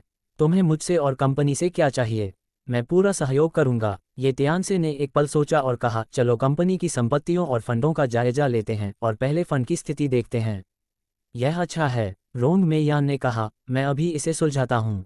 आह किंग, आओ और मेरी मदद करो। कल रोंग मेयान आह किंग को ऑफिस से बाहर ले गया। ये तियानसे ने चाय की चुस्की ली और मन ही मन सोचता रहा।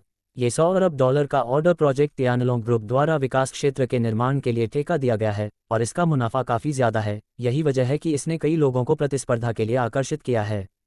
लेकिन कम ही लोग जानते हैं कि इस विकास क्षेत्र की ज़मीन में गंभीर फेंग शुई समस्याएं हैं। अगर ठेकेदार इसे हल नहीं करता है तो विकास के समय उसे भारी नुकसान उठाना पड़ेगा। इससे निर्माण अवधि में देरी भी हो सकती है और उसे भारी मुआवजा भी भुगतना पड़ सकता है। ये तियानसे ने शुरू में 100 अरब डॉलर का ऑर्डर जियो किंगचेन को उपहार के रूप में देने की योजना बनाई थी। ऑर्डर मिलने के बाद उसने फेंग शुई समस्या को हल करने में मदद करने की योजना बनाई थी। हालांकि 100 अरब डॉलर के ऑर्डर वाले प्रोजेक्ट को अस्थायी रूप से रोक दिया गया था। ये तियानसे ने विकास क्षेत्र में फेंग शुई समस्या का समाधान नहीं किया और उसे वहीं रहने दिया। चूंकि इस बार टेंडर फिर से शुरू होगा और बहुत सारे नए खिलाड़ी बाजार में उतरेंगे, इसलिए इस विकास क्षेत्र में फेंग शुई की समस्या का फायदा न उठाना शर्म की बात होगी। ये तियानसे के दिमाग में अचानक एक साहसिक योजना सूझी। उसने अपना मोबाइल फ़ोन निकाला और झाओ मैलोंग, रोंग मेयान के ऑफिस में फ़ोन किया। आह किंग ने कहा, मिस, क्या आप सचमुच उस पर अपना सारा दांव लगाने को तैयार हैं? मैं मानता हूं कि वह बदतमीज एक अच्छा योद्धा है, लेकिन व्यापार बिना धुएं के युद्ध का मैदान है। मुझे डर है कि उसे व्यापार का कोई अनुभव नहीं है। रोंग मेयान ने बीच में ही टोकते हुए कहा, मैं, रोंग मेयान, जिस पर भी भरोसा करने का फैसला करूंगा उसे कभी पछतावा नहीं होगा। मुझे विश्वास है कि वह हमारे लिए चमत्कार ला सकता है। ठीक है, आह किंग ने सिर हिलाया और चिंतित होकर कहा, लेकिन मुझे चिंता है कि दियाओ येलेई जरूर ये तियानसे से नाराजगी रखेगी। अगर वह चुपके से ठोकर खा गया तो क्या होगा? शब्द सुनो। रोंग मेयान की आंखों में एक ठंडक सी उभर आए और उसने कहा, उसे होशियार बनना सीखना चाहिए और बेवकूफ़ी भरी हरकतें करना बंद कर देना चाहिए, वरना अगर उसने कुछ अजीब किया तो मुझे बेरहम होने का दोष मत देना। दियाओ येलेई के ऑफिस में धमाका। उसने गुस्से से मेज़ पटक दी। गीले निप्पल वाला एक छोटा सा बदमाश मेरे सिर पर बैठकर मल त्यागने की हिम्मत कर रहा था, जिससे मैं मन से उतर ही नहीं पा रहा था। जब वो शर्त हार जाएगा तो देखते हैं मैं उसे कैसे मारता हूँ। मिस्टर दियाओ, गुस्सा मत होइए, इससे आपकी सेहत खराब हो जाएगी। उनकी निजी सचिव कियान रोंग मिनीस्कर्ट पहने आई और उन्हें धीरे से दिलासा दिया।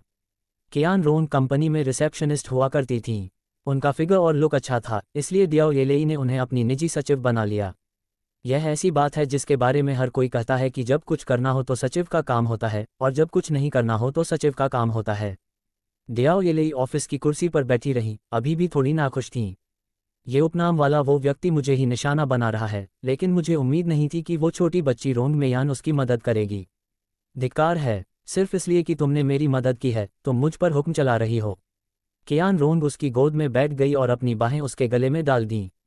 लोगों की राय के मुताबिक मेयान डोंग को उस खूबसूरत लड़के से प्यार हो गया होगा। मैंने सुना है कि वो एक निकम्मा दामाद था जिसे निकाल दिया गया था।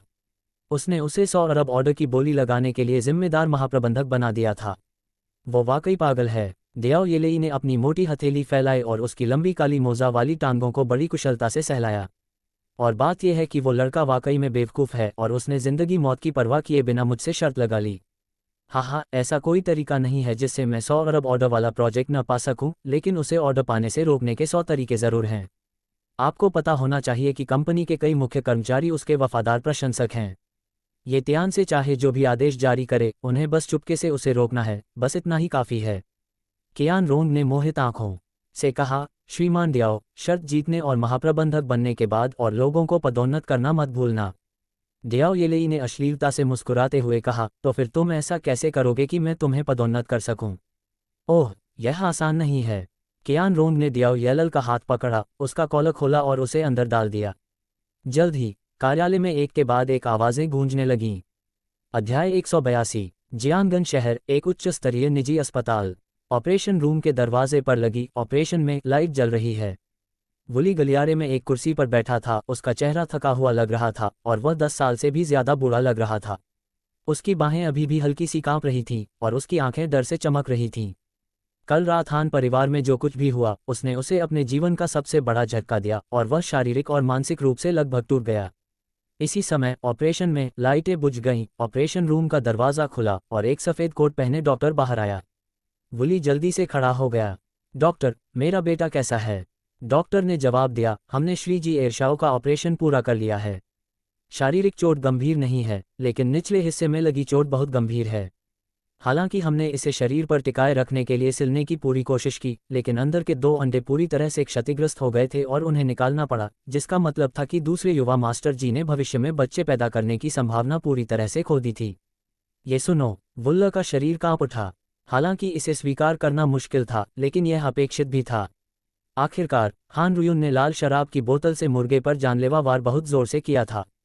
डॉक्टर ने आगे कहा, ओह, और तो और, क्योंकि उसने वे दोनों चीज़ें खो दी हैं और अब पुरुष हार्मोन स्रावित नहीं कर सकता, इसलिए उसके शरीर में तब तक इसी तरह के विशिष्ट परिवर्तन हो सकते हैं। आपको और आपके परिवार को मानसिक रूप से तैयार रहना चाहिए। समझ गया। वुली ने अनिच्छा से सिर हिलाया, उसके सीने में गुस्सा जल रहा था। ये त्यान से और हान रुयुन के प्रति मेरे दिल में नफरत और भी बढ़ गई। इसी समय कोई तेजी से मेरे पास आया और जी वुली से पूछा, पापा, मेरा भाई कैसा है? आने वाला कोई और नहीं बल्कि जी बोडुआन था। कब्रिस्तान पर बुलडोजर चलाने की घटना से मैं इतना डर गया था कि मेरा दिमाग खराब हो गया। मैं 2 दिन अस्पताल में रहा। मनोचिकित्सक द्वारा कई तरह के समायोजन के बाद मैं आखिरकार सामान्य हो गया। बस मेरी हालत पहले से कहीं ज्यादा उदास है और मुझमें पहले जैसा आत्मविश्वास और अहंकार नहीं रहा। जी वुली ने आह भरी और ली बोक्सियाओ की स्थिति बताई। सुनने के बाद बोडुआन ने अपनी मुट्ठियां भींच लीं और आंखों में ठंडी नजरों से कहा, अगर हम इस बदले का बदला नहीं लेंगे तो हमारा ली परिवार कभी इंसान नहीं रहेगा। वुली ने आह भरी, चलो बदला लेने की बात ही मत करो। यंग मास्टर रोंग की हालत कैसी है? वह आदमी अब होश में है। डॉक्टर ने कहा है कि वह ठीक है। मुख्य चोटें त्वचा की हैं। हालांकि उसके बाएं हाथ की 5 उंगलियां टूटी हैं और उन्हें ठीक होने में कुछ समय लगेगा। मेरे विचार से उसकी शारीरिक चोटें मामूली हैं। मैं ताओवादी गोंगसुन से बाद में कोई दवा लिखवा दूंगा और वह कुछ दिनों में ठीक हो जाएगा। लेकिन उसे गंभीर मानसिक समस्याएं हैं और वह अभी भी वार्ड में बदला लेने के लिए चिल्ला रहा है। इस बार उसके और ये तियानसे के बीच की खाई पूरी तरह से भर गई है। वुली ने भौहें चढ़ाईं और कहा, युवा मास्टर रोंग लियांगनान शहर में बस एक दिन से थोड़ा ज्यादा समय से हैं और इतनी बड़ी घटना का सामना करना आम लोग भी इसे स्वीकार नहीं कर सकते। हालांकि अब जब दूसरे मास्टर को पता चल गया है कि कल रात क्या हुआ था, तो उन्होंने कहा कि वह उसकी मदद के लिए किसी को भेजेंगे। सच कहूं तो हालांकि मैं ये टियारिस से नफरत करता हूं और उसे तुरंत मार डालना चाहता हूं। इतने सारे टकरावों के बाद मुझे मानना पड़ेगा कि वह बच्चा बहुत डरावना है, शक्तिशाली। अगर मुझमें उससे लड़ने का आत्मविश्वास नहीं है तो मैं बुरी तरह हार जाऊंगा। इसलिए मुझे बहुत चिंता है कि इस बार दूसरे गुरु द्वारा भेजे गए लोग पर्याप्त मजबूत नहीं हैं और अभी भी बदला लेने के लिए तरस रहे हैं। न केवल वे अंततः सफल नहीं होंगे, बल्कि वे हमारे लिए परिवार को रसातल में धकेल देंगे। मैं वास्तव में कल रात जो हुआ उसे दोबारा अनुभव नहीं करना चाहता। समझ गया। बोडुआन की आंखों में भी उदासी छा गई। उसके पिता वुली एक जमाने में कितने आत्मविश्वासी थे, कितने जिंदा दिल। अब ये झिझक और डरपोक नज़र में बदल गया है। इस सब का दोषी ये तियानसेल है।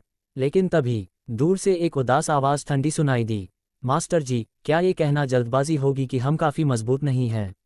ये सुनो। वुली और उसका बेटा जल्दी से मुड़कर देखने लगे। मैंने गलियारे में दूर से 3 लोगों को तेजी से चलते देखा। तीनों की उम्र 50 या 60 के आसपास लग रही थी। बीच में चल रहा आदमी एक लंबा काला कोट पहने हुए था, उसकी नाक टेढ़ी और आंखें तिरछी थीं। हालांकि वह दुबला पतला और छोटा था, फिर भी उसकी आवाज़ बेहद तेज थी। बाकी दोनों में से एक थोड़ा मोटा था और दूसरा लंबा और पतला। उनकी आभा भी बहुत दमदार थी, दोनों कांग से थोड़े ज्यादा मजबूत थे।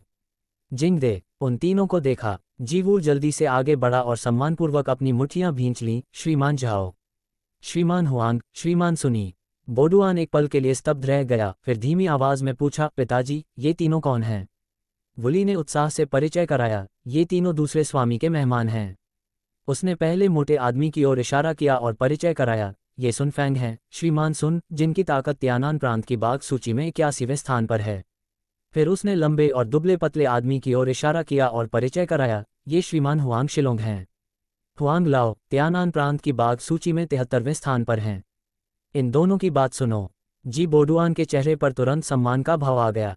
उसकी राय में कांग लाओ पहले से ही एक बेहद ताकतवर आदमी है, बाघ सूची में मास्टर्स में 98वें स्थान पर है, और ये दोनों ताकत रैंकिंग वास्तव में कांग लाओ से ऊपर हैं।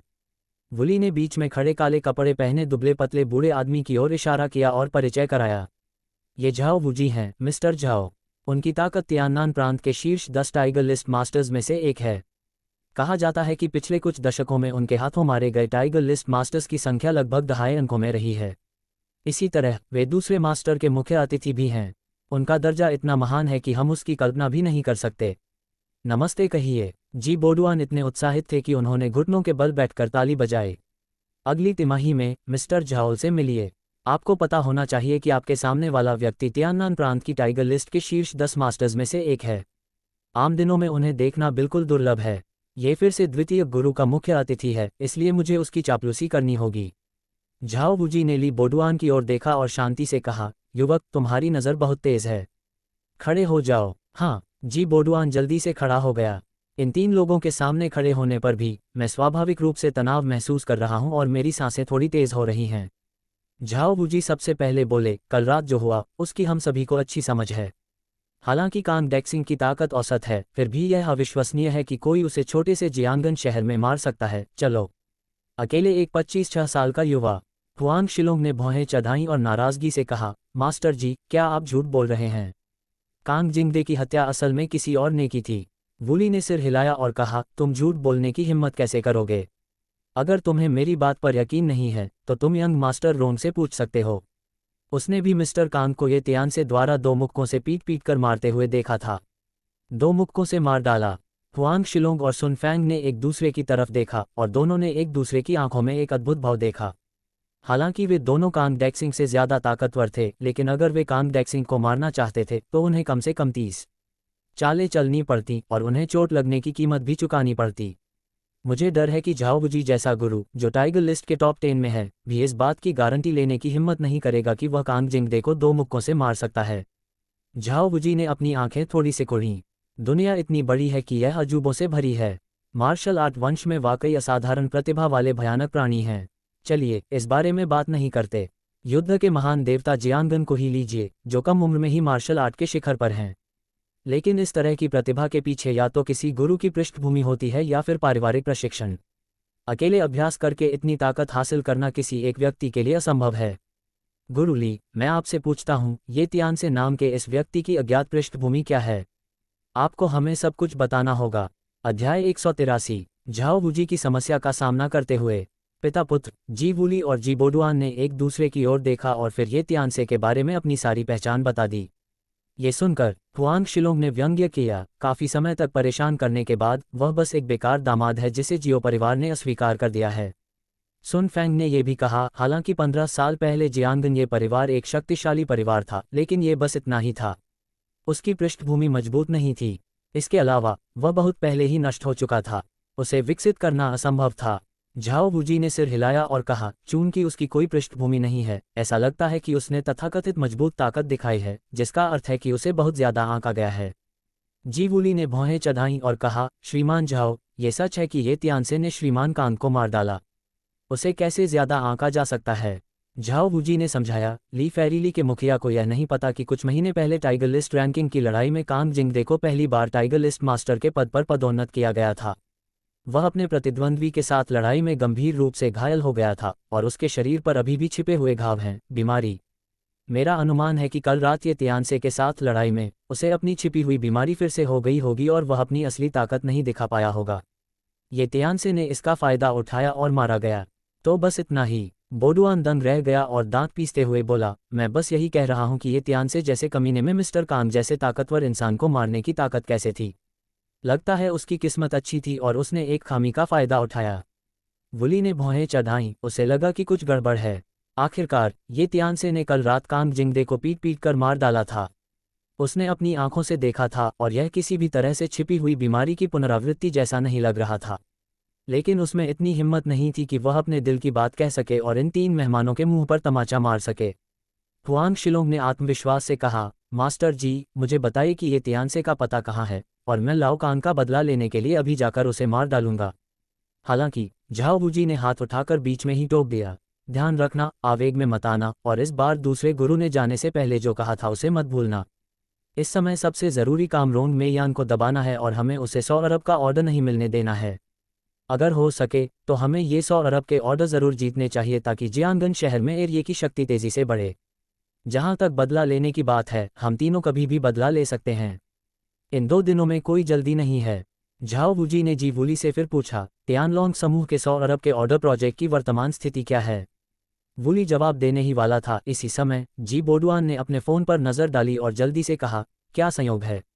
अभी अभी तियानलोंग समूह ने इस बोली लगाने वाले चैम्बर ऑफ कॉमर्स के लिए बोली लगाने के नियम जारी किए हैं।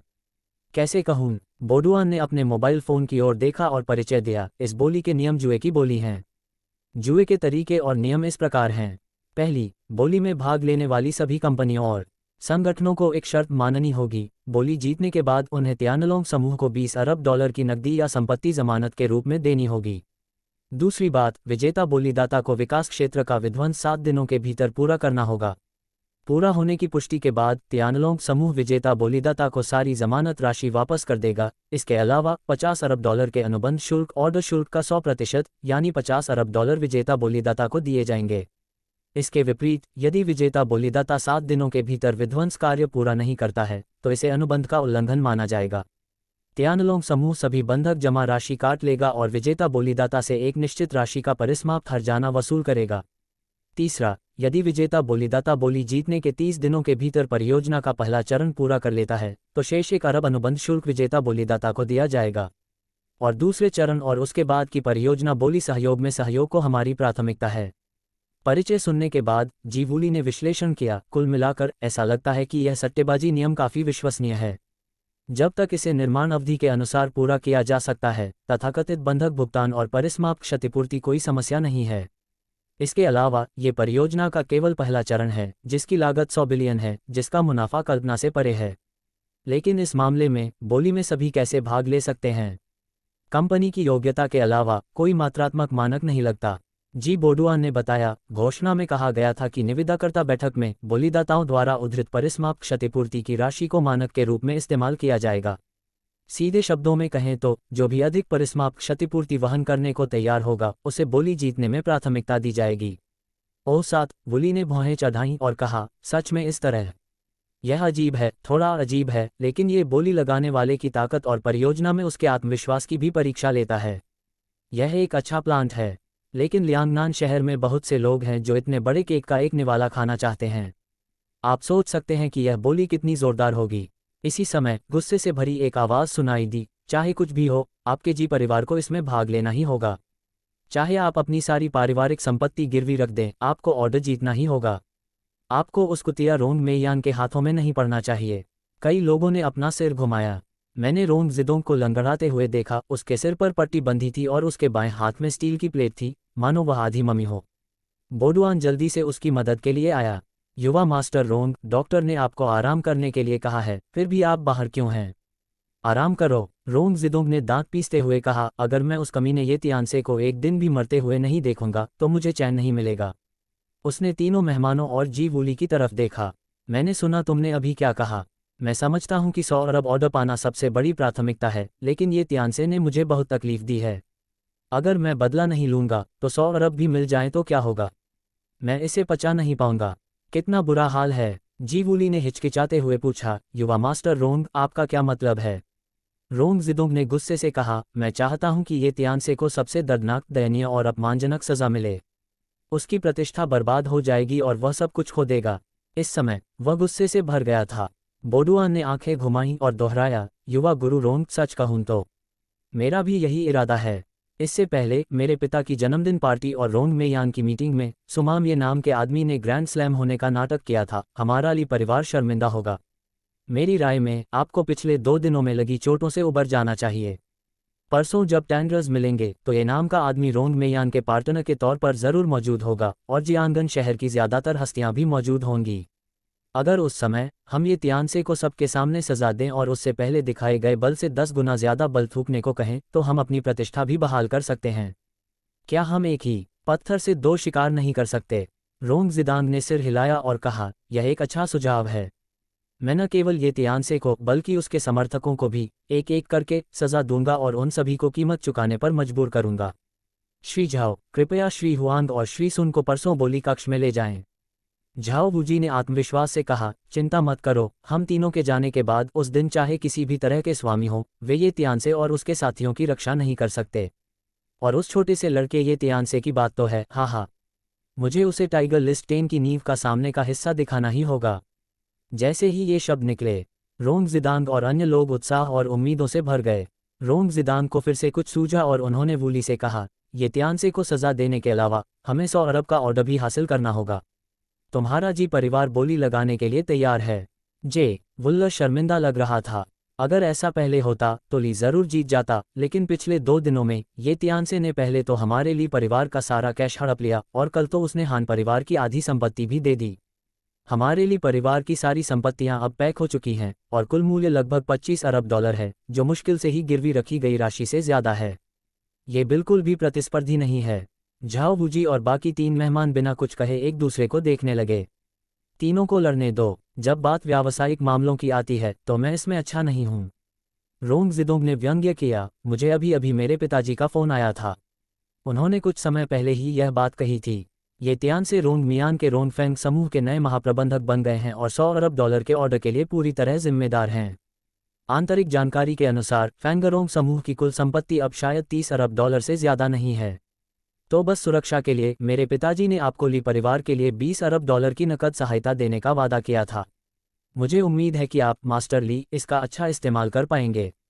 20 अरब डॉलर नकद। ये सुनो जेवुल्ला और जी बोडुआन इतने उत्साहित थे कि लगभग रो पड़े। झाओ लाओ और बाकी तीनों टेंडर मीटिंग में ये तियानसे को सजा देने को तैयार थे। दूसरे मालिक ने 20 अरब नकद सहायता दी। ये तो दोहरी खुशी है। दोनों मन ही मन हंसे बिना नहीं रह सके। इस बोली सम्मेलन में ली परिवार अपनी पिछली बदनामी का बदला जरूर लेगा और ये तियानसे और उसके समर्थकों का सफाया जरूर हो जाएगा। अध्याय 184। जियो ग्रुप। जियो किंगचेन के कार्यालय में जियो किंगचेन को भी अभी अभी तियानलोंग ग्रुप द्वारा जारी की गई घोषणा के बारे में पता चला। इससे वह बहुत परेशान हो गई। लियू रुयान, जो सोफे पर बैठी थी, ने पूछा, बेबी, क्या कुछ गड़बड़ है? जियो किंगचेंग ने आह भरी और कहा, इस बार तियानलोंग ग्रुप की बोली की जुए की ज़रूरतें बहुत ज़्यादा हैं, सिर्फ जमा राशि ही 20 अरब है। हमारे पूरे जियो परिवार की कुल संपत्ति केवल लगभग 15 अरब है। नतीजतन हम बोली में भाग लेने के योग्य भी नहीं हैं। काश, क्या जियो किंगचेंग में वाकई जियो परिवार को आगे बढ़ाने की क्षमता नहीं है? ये सुनो। लियू रुयान की आंखें चमक उठीं और वह आत्मविश्वास से मुस्कुराए। क्या ये सिर्फ पैसे की बात नहीं है? ये बात तो सीधी सादी है। बहन, मेरे पास एक रास्ता है। जियाओ किंगचेंग ने पूछा, क्या तुम्हारे पास सचमुच पैसे पाने का कोई रास्ता है? अब जब लियू रुयान का अपने परिवार से नाता टूट गया है और उसके खाते फ्रीज हो गए हैं, तो वह पैसे कैसे लाएगी? लियू रुयान ने होंठ सिकोड़े और कहा, अरे, इस मुश्किल घड़ी में इतनी बेवकूफ़ क्यों हो रही हो? अगर तुम्हारे पास पैसे नहीं हैं तो उधार ले लो या कर्ज ले लो। जियाओ किंगचेंग ने आंखें घुमाईं। तुम्हें लगता है मैंने कर्ज के बारे में नहीं सोचा? बस इस बार मेरा कर्ज कम से कम 10 अरब का होना चाहिए। इतनी बड़ी रकम के लिए बैंक इसे बहुत जोखिम भरा और कर्ज देना नामुमकिन समझेगा। लियू रुयान मुस्कुराए और बोली, बैंक कर्ज नहीं देते तो तुम चैम्बर ऑफ कॉमर्स जा सकती हो। क्या तुम्हें मुरोंग फैन नाम का एक कॉलेज सीनियर याद है जिसने तुम्हें उस समय अपना लक्ष्य बनाया था, लेकिन उसे अस्वीकार कर दिया गया था? जियाओ किंगचेंग ने कुछ देर सोचा, सिर हिलाया और कहा, लगता है कोई ऐसा व्यक्ति है, उसे क्या हुआ? लियू रुयान ने कहा, तुम्हें कुछ पता नहीं, लेकिन उसके पिता का पिछले महीने ही सिहाल चैम्बर ऑफ कॉमर्स की जियांगन शाखा के उपाध्यक्ष पद पर तबादला हुआ है।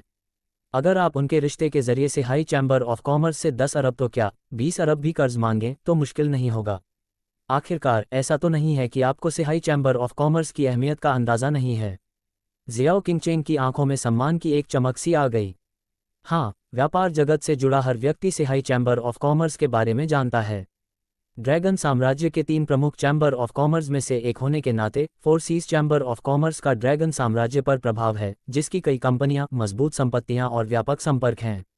यहां तक कि प्रांतीय राजधानी के 4 बड़े परिवार भी तियानलोंग चैम्बर ऑफ कॉमर्स के सामने चुटभैये जैसे हैं। राजधानी के सबसे धनी परिवार ही उनके बराबरी पर आ सकते हैं। सिहाई चैम्बर ऑफ कॉमर्स का उद्देश्य सिर्फ निवेश करना और पैसा कमाना है, और वह कभी भी स्थानीय सत्ता विवादों में शामिल नहीं होता। इसलिए जियांगन शहर ने विभिन्न ताकतों की रैंकिंग करते समय इसे कभी शामिल नहीं किया, लेकिन इसकी ऊर्जा को नज़रअंदाज नहीं किया जा सकता। जियाओ किंगचेंग ने पूछा, क्या आप मुरोंग फैन से संपर्क कर सकते हैं? लियू रुयान ने एओरेन की छाती थपथपाई गद्दीदार और कहा, बिल्कुल कोई समस्या नहीं है। पिछले साल हमारी कंपनी में एक ड्रामा हुआ था, जिसकी मध्यस्थता उन्होंने सिहाई चैम्बर ऑफ कॉमर्स से करवाई थी और उसमें निवेश और फिल्मांकन करवाया था। मेरे पास उनका वीचैट अकाउंट है, बस इंतज़ार करो। हो गया। लियू रुयान ने वीचैट पर क्लिक किया और टाइप करना शुरू कर दिया। थोड़ी देर बाद लियू रुयान का चेहरा खिल उठा। उन्होंने सुना था कि आपके पास लोन का विचार है, और वे बिना किसी हिचकिचाहट के सहमत हो गए। उन्होंने ये भी कहा कि आज रात उनके पास मिलने का समय होगा, और हम तियानलोंग होटल में मिलने के लिए सहमत हो गए। जियाओ किंगचेंग ने खुशी से कहा, यान, आपकी मदद के लिए बहुत बहुत धन्यवाद, वरना मुझे समझ नहीं आता कि अब क्या करूं। लियू रुयान ने गर्व से कहा, अरे, हम सब अच्छे दोस्त हैं। अगर मैं तुम्हारी मदद नहीं करूंगा तो किसकी मदद कर सकता हूं? इस बार मैंने 100 अरब का ऑर्डर जीता है, तो वो लोग जो अगर तुम तलाक लेने का गलत फैसला लेते हो तो चुप हो जाओ। पियो। जियाओ किंगचेंग ने गंभीरता से सिर हिलाया। इस समय लियू रुयान को फिर से कुछ याद आया और उसने मजाक में कहा, वैसे इतने सालों से एक दूसरे से न मिलने के बाद मुझे लगता है कि मुरोंग फैन को अब भी तुम्हारी याद आती होगी। तुम आज रात अच्छे कपड़े पहनो और खाने की मेज पर उसे रिझाने की कोशिश करो। लोन लेना तो दूर, उसे पाने में भी कोई दिक्कत नहीं होगी। जियाओ किंगचेंग ने भौहें चढ़ाईं और कहा, तुम मुझे क्या समझते हो? लियू रुयान ने जीभ चटकाई और कहा, वह कमीना ये तियान से अब खूबसूरत औरतों से घिरा हुआ है। अगर तुम्हारे पास एक अच्छा दामाद भी नहीं है तो तुम कैसे साबित कर सकते हो कि तुम उससे बेहतर हो? या तुम्हें लगता है कि तुमने उससे बिल्कुल भी उम्मीद नहीं छोड़ी है? कहाँ है? जियाओ किंगचेंग ने तुरंत इनकार कर दिया और कहा, ये तियान से और मैं अलग हैं। उसने इस पद तक पहुंचने के लिए महिलाओं की शक्ति पर भरोसा किया, और मैं, जियाओ किंगचेंग, ये साबित करना चाहती हूं कि मैं दूसरों पर निर्भर हुए बिना भी उत्कृष्ट हो सकती हूं। खासकर अगर मैं उसे छोड़ दूं तो मैं और भी बेहतर हो जाऊंगी।